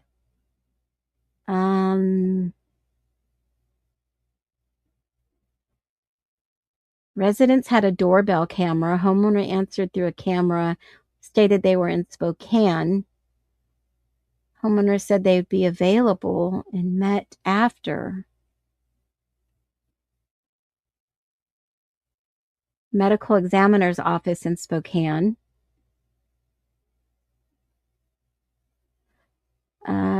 Gideon Roberts went to investigate the Range Rover in Spokane. I'm trying to look at my other notes from Spokane. There was somebody.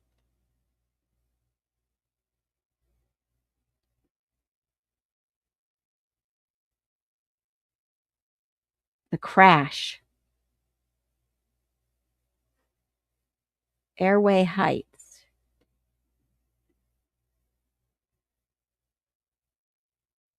Spoke with Detective Schwenke.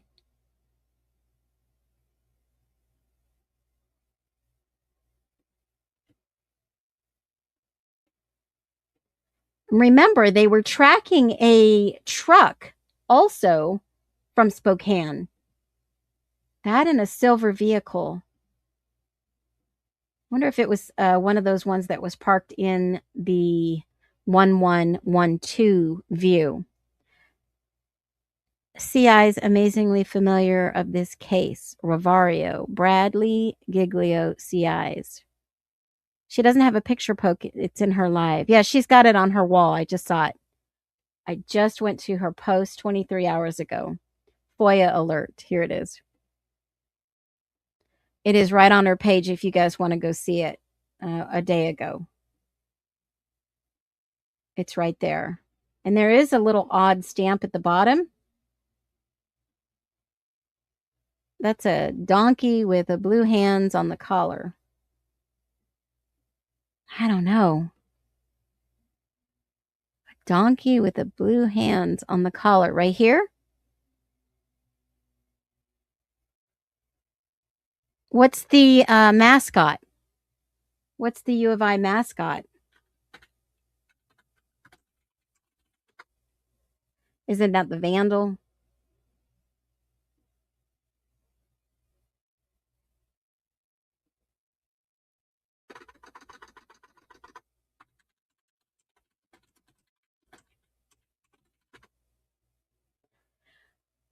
It's the Vandal. What would be a donkey? What's with the hair sticking out? And why is there a K backwards in this picture? Is it a backwards K or a Y? An I at the top. Yeah, I think that's the water tower. It looks like the water tower. Arboretum. Wonder if it did happen outside. Maybe even a goat. Let me look at how large this is. Hold on.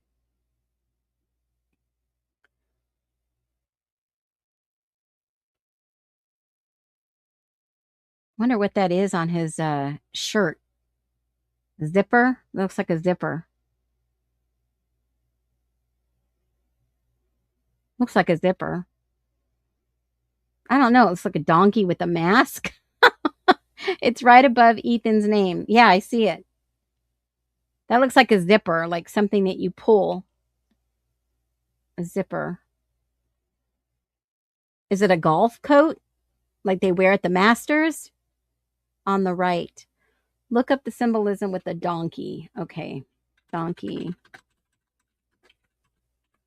An ass?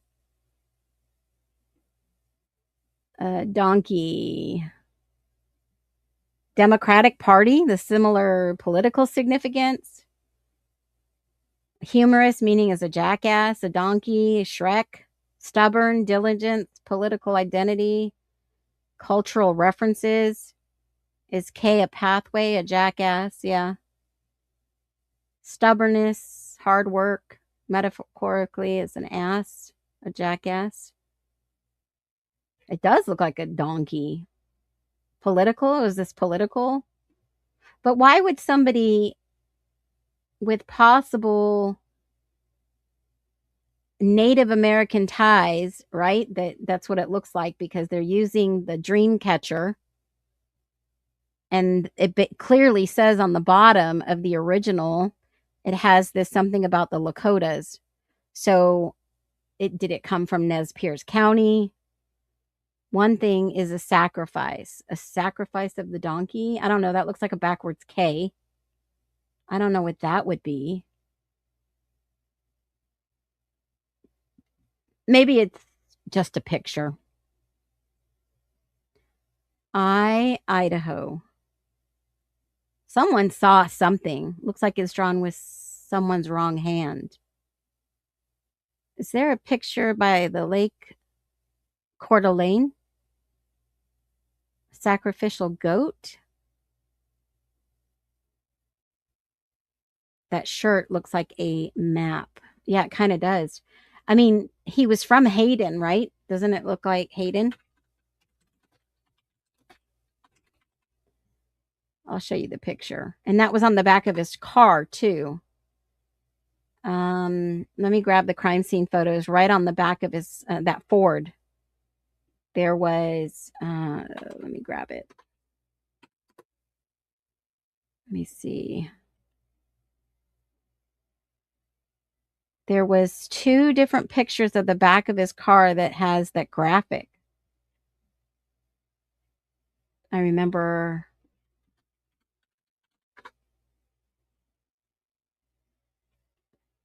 something else I looked up, like a campground mat, missing a tooth. Let me just see. It's going to take a long time for these photos to load. Let me see if they'll load and how fast. This was crime scene photos 1. Download. Let's see if I can pull these. I only pull them up when I need to, but I haven't needed to look at the pictures in a while, so give me a minute. Let me pull these out. Photos.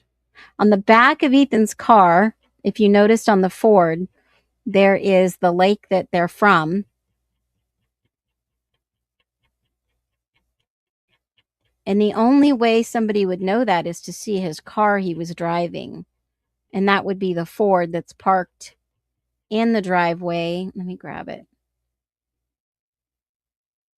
And let me see what page that's on.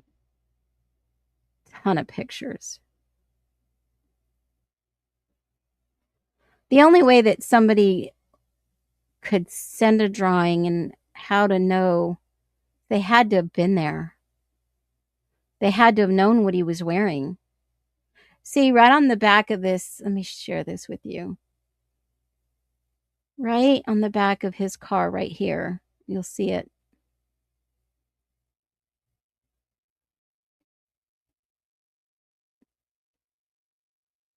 There's the lake. The lake where they're from. See that little drawing on the back of the Ford? It looks like a map. You're looking at a phone screen. The color looks like a tent. The drawing of Ethan, it could be something else. Look like a campground map. I don't know. That's a tough one. Even if it means anything, you know? That's the lake where they live. Maybe they knew it was a political sacrifice. That's just an observation and a speculation. What's the reservation that Brian would go to look out? Is that Nez? The reservation? I didn't know he went to a reservation. Was that Nez Perce? That is all the way up 95. That is one of the hugest reservations out there, Nez Perce. The tribe, there is a national park up there. It's off 95.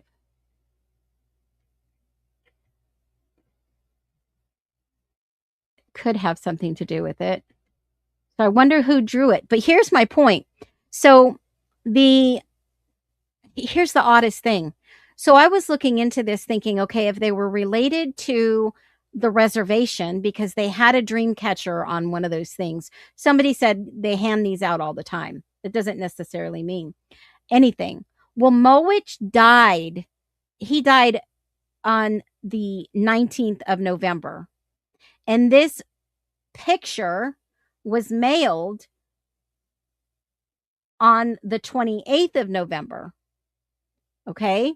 So I don't think it's a Mowich connection. I'm just saying that, yeah, it came from Spokane, Washington. They dropped it in the mail an hour and a half away from Moscow. But then it says that the zip code is 83555. And that zip code is obviously right here, Lewis County and Nez Perce County. Let me see how far. Let me see. What was it called again? Winchester. The distance between Winchester and Idaho is an hour and 25 minutes away.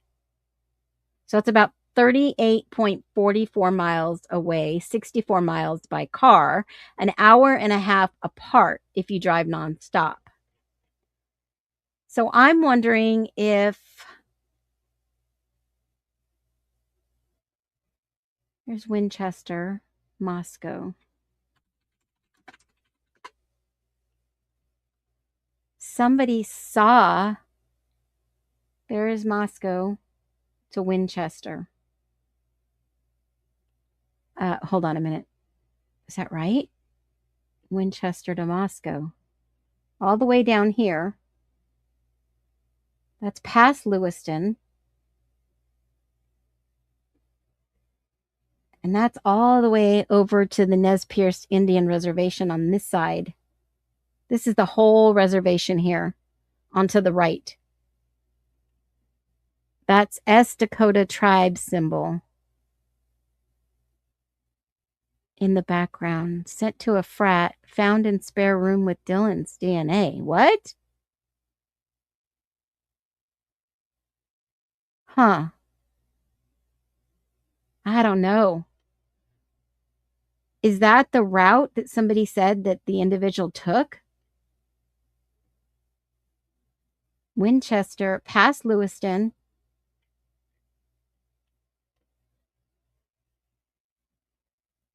Rubens, I've been there. Sweetwater, I've been there. This is the whole reservation. Winchester. There's the Winchester Farm off of 95.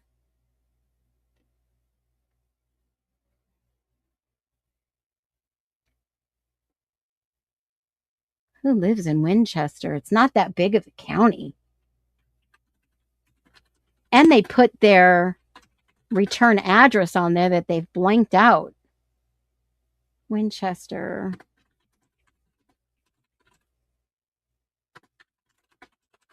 There's only like population. Let me see what the population is. 2026. 360 people that live there. That's it. 360 people. It grew during 2020. 88% white. Native American is 9%. Asian is 0.66.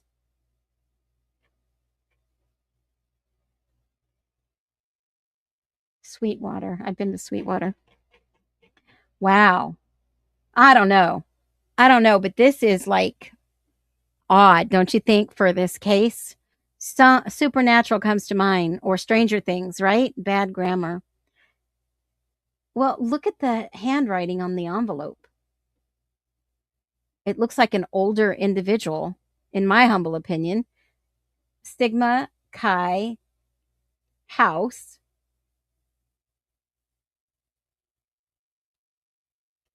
Moscow, Idaho.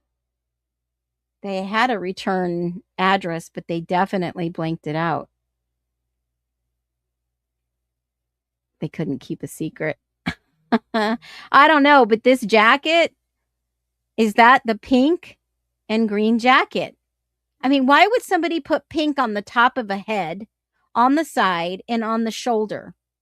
Unless they saw something that night. That's where my mind goes, in my humble opinion. Allegedly, it is very freaky that someone was sending a message. Maybe someone did see something and they didn't want to speak up, but they know what happened. Is that a witness that they interviewed? Did they interview this witness? I mean, I know it says she got the FOIA for that ISP document, but they never said, did they go interview this person? Seriously. Was this investigated? Was it investigated well?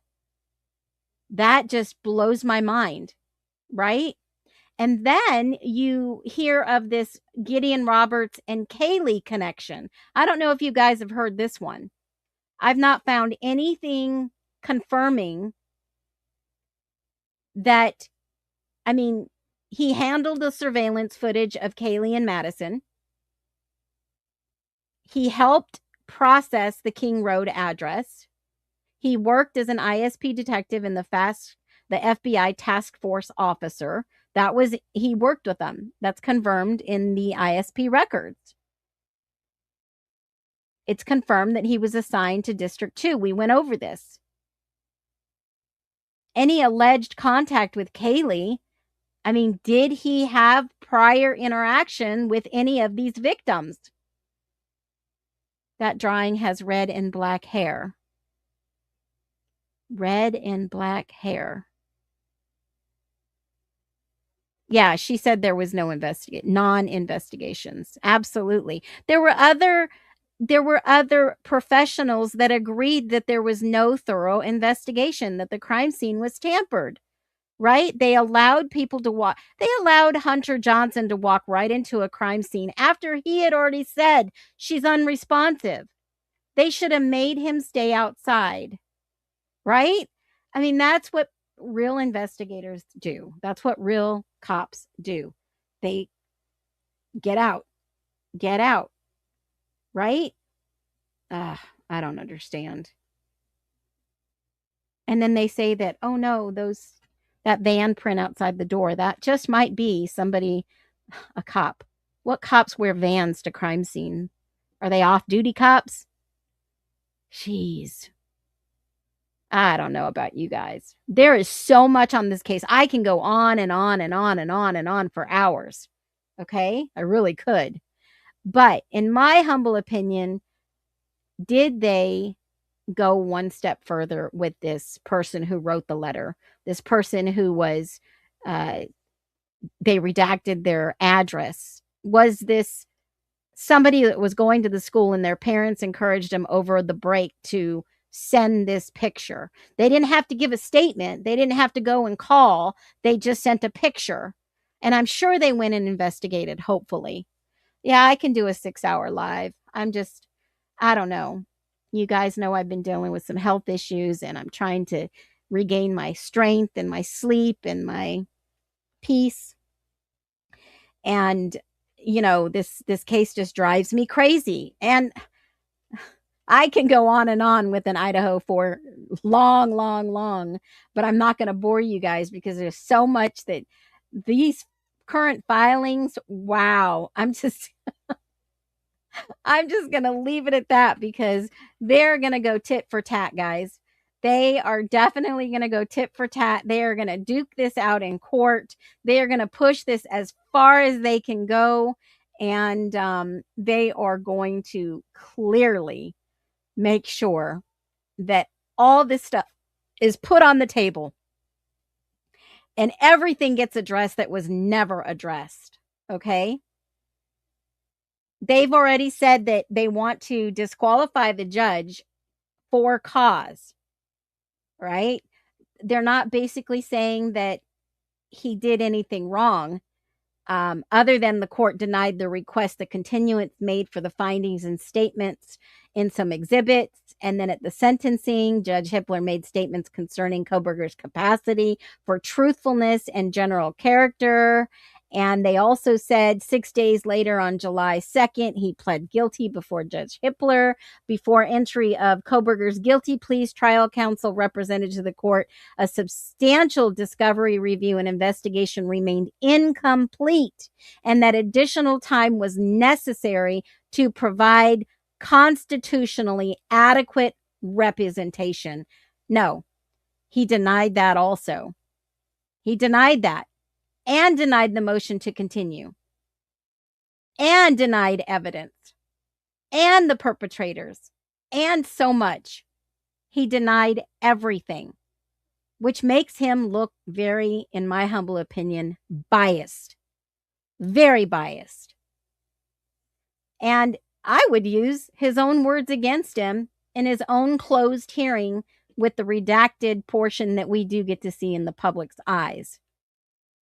Public eyes. There is a 20-some page motion to disqualify the judge, step by step by step by step, that is signed by Mr. Gregory Rausch to disqualify Hippler, that makes sense.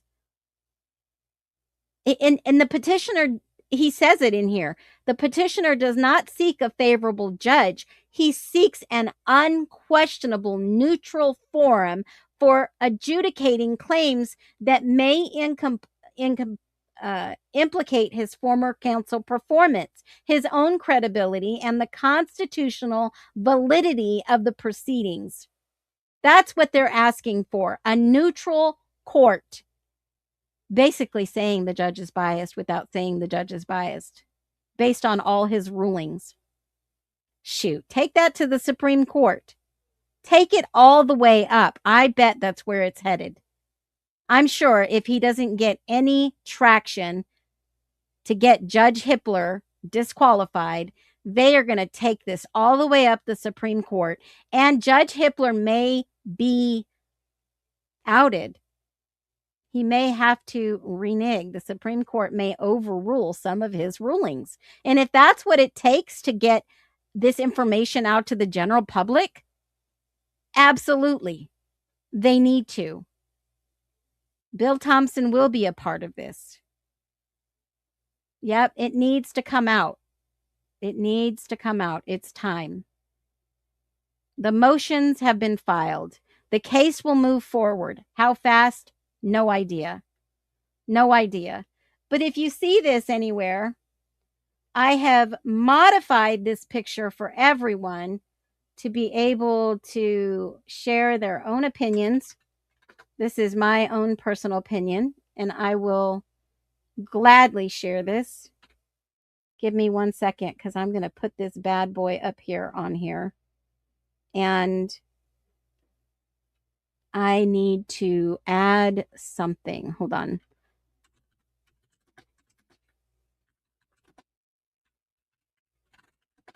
Let me see where I can find this. Hold on. All right. You guys are going to love this one. Let's see if this works. I've never tried this before, but I'm going to try it right now. You guys might get a good laugh. And it's Freedom Friday. We have the right to say what we want. So let's see if it lets me show you what I love. All right, there you go. Somebody put out a picture with Team Hippler on it. Something the hammer. Hippler hammer. And I'm just going to say, no way, Jose. We are going to stick to the GOAT, Rausch. And I hope to see some amazing things come from Team Attorney Rausch. What about you guys? Drop a 1. And you know what? Since it's Freedom Friday, I'm always going to leave you with something cool, right? Other than this, I'm going with Rausch is the GOAT. And, oh, let me see if this pops up. Whoop, whoop. We're going with Rausch is the GOAT. And the Hippler hammer needs to be smashed. Let's see. In my humble opinion, he was very biased. Didn't give any constitutional benefits to Mr. Koberger. And I know a lot of you have been asking me about Gosh, the documents in this case are mind-boggling. This was the pending jury deliberations. They went home for the weekend. They are still deliberating in the Lindsay Clancy case. They had a poll on Law and Crime today on YouTube, and 67% voted that she is not criminally responsible. Those who have been following this case, I'm going to give it to you in a nutshell. I think there was no real investigation like the Idaho 4. I think they had tunnel vision and they framed an individual who may have not done this. The timeline is so wrong, in my humble opinion. There was a civil lawsuit filed. This trial was supposed to take place in February. There was a civil lawsuit filed from Patrick Clancy against the hospital and everybody else. And then 7 days later, Lindsay Clancy filed a lawsuit, a civil lawsuit against all of the same individuals.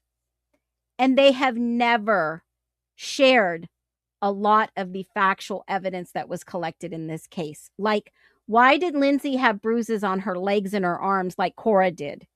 What happened after 12:41 p.m. when the medical center called? Why was Lindsay getting worse when she was at home? When she was checked into the hospital, she got better because they said she was over-medicated, but she was not over-medicating herself.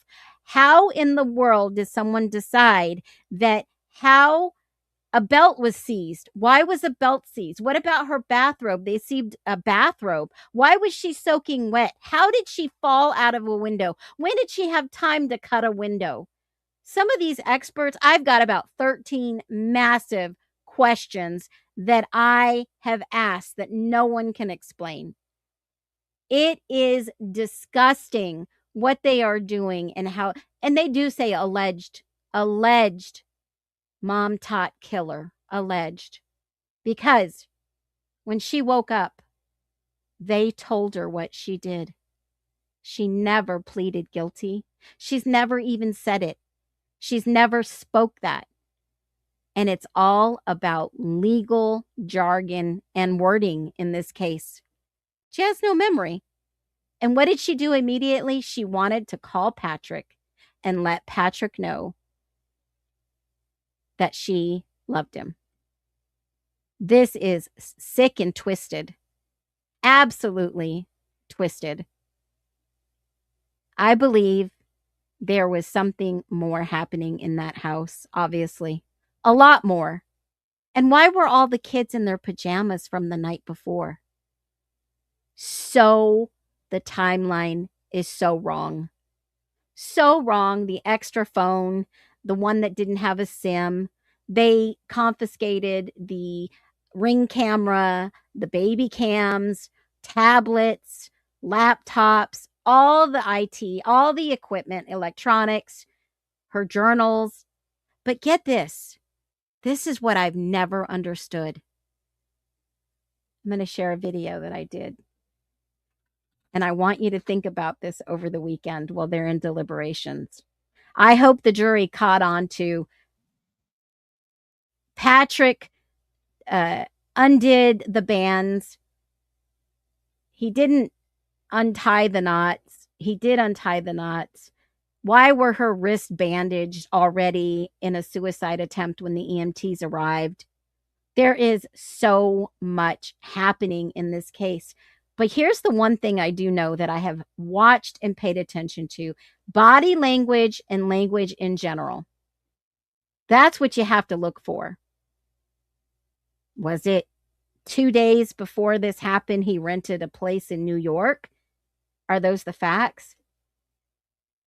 Pretty much. So odd. But one thing I'll say, and I'll share this before we go, since it's Freedom Friday,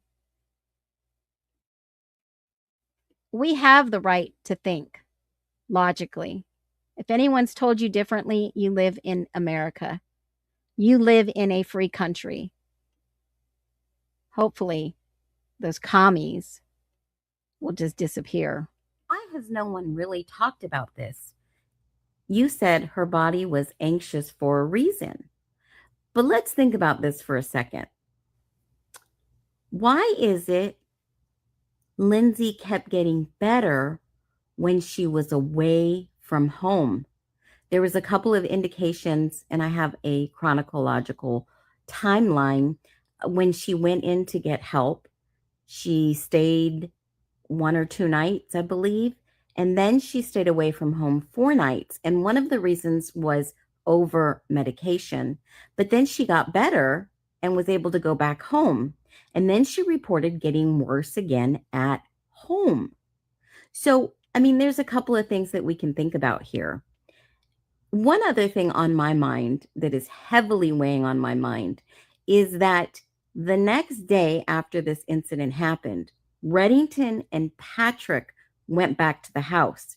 Reddington started collecting evidence. What did Reddington see? The big picture that immediately he said, I don't believe anything Patrick would say. Did Reddington notice something in the crime scene that the investigators didn't? Because obviously Reddington was pushing that there was no investigation. And I started thinking about this last night. Maybe there was no real investigation because they just took Patrick's word for it. And that's the way the evidence looked at that time.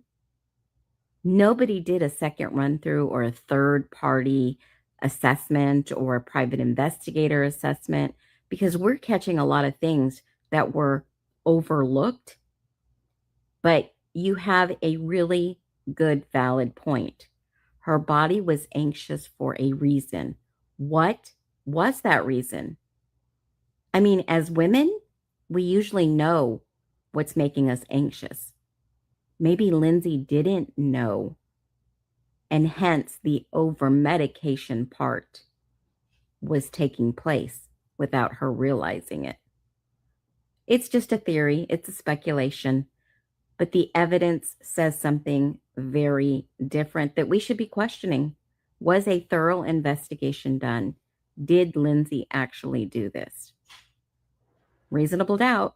Y'all know the drill. Be well. I'll be live on the YT. Okay, so when you think about this case, there's a lot of similarities in the investigation, tunnel vision.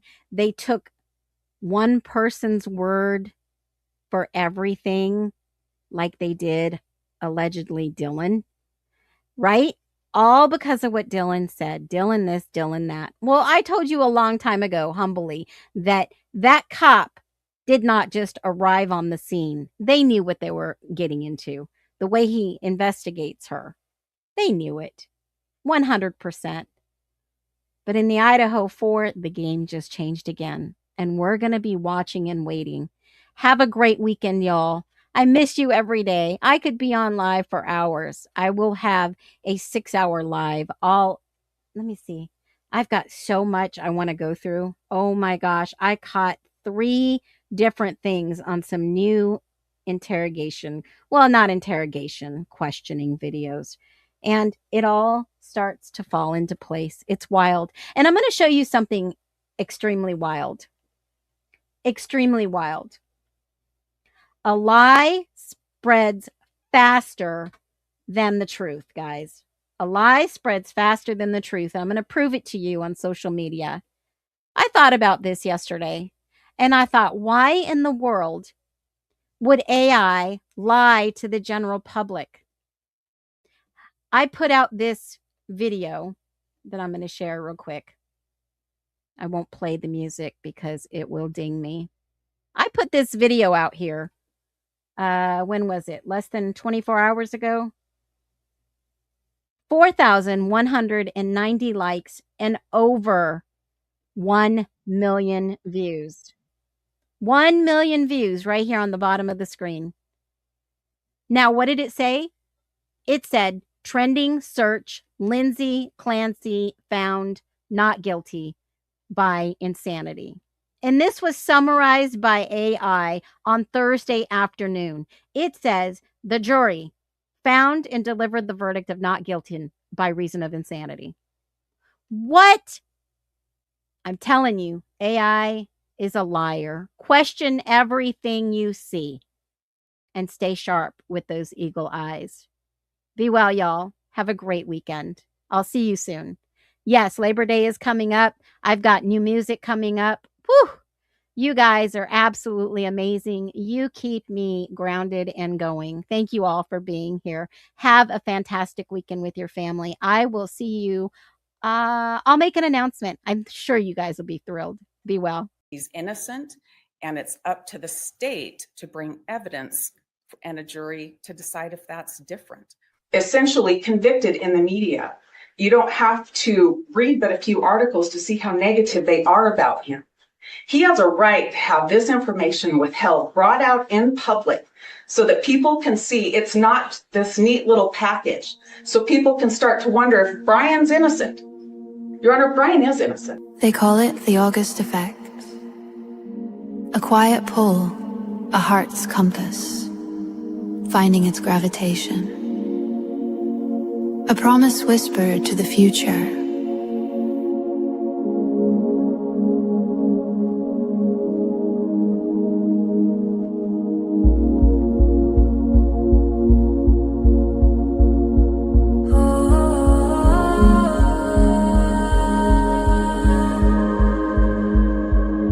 Sunrise paints the window pane a hazy gold. A story in my chest that's waiting to unfold. Used to trace the lines of maps I'd never seen. Now the greenest pasture grows from deep within. Letting go of every anchor, every chain, washing off the dust in cool September rain.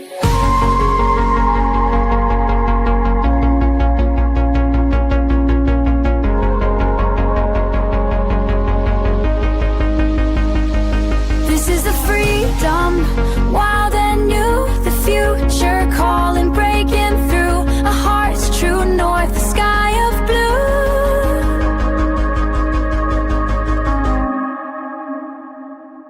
This is the promise coming true.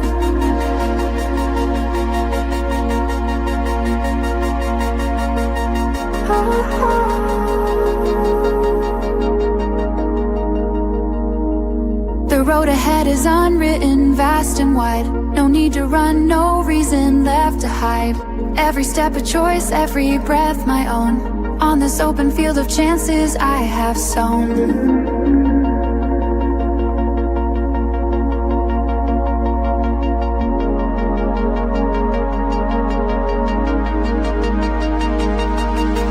This is the freedom, wild and new. The future calling, breaking through. A heart's true north, a sky of blue. This is a prominent truth.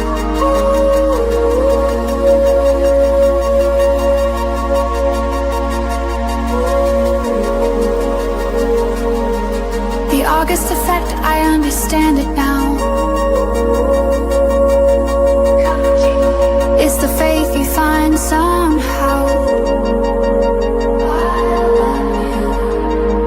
The promise coming true for you. The greenest pasture,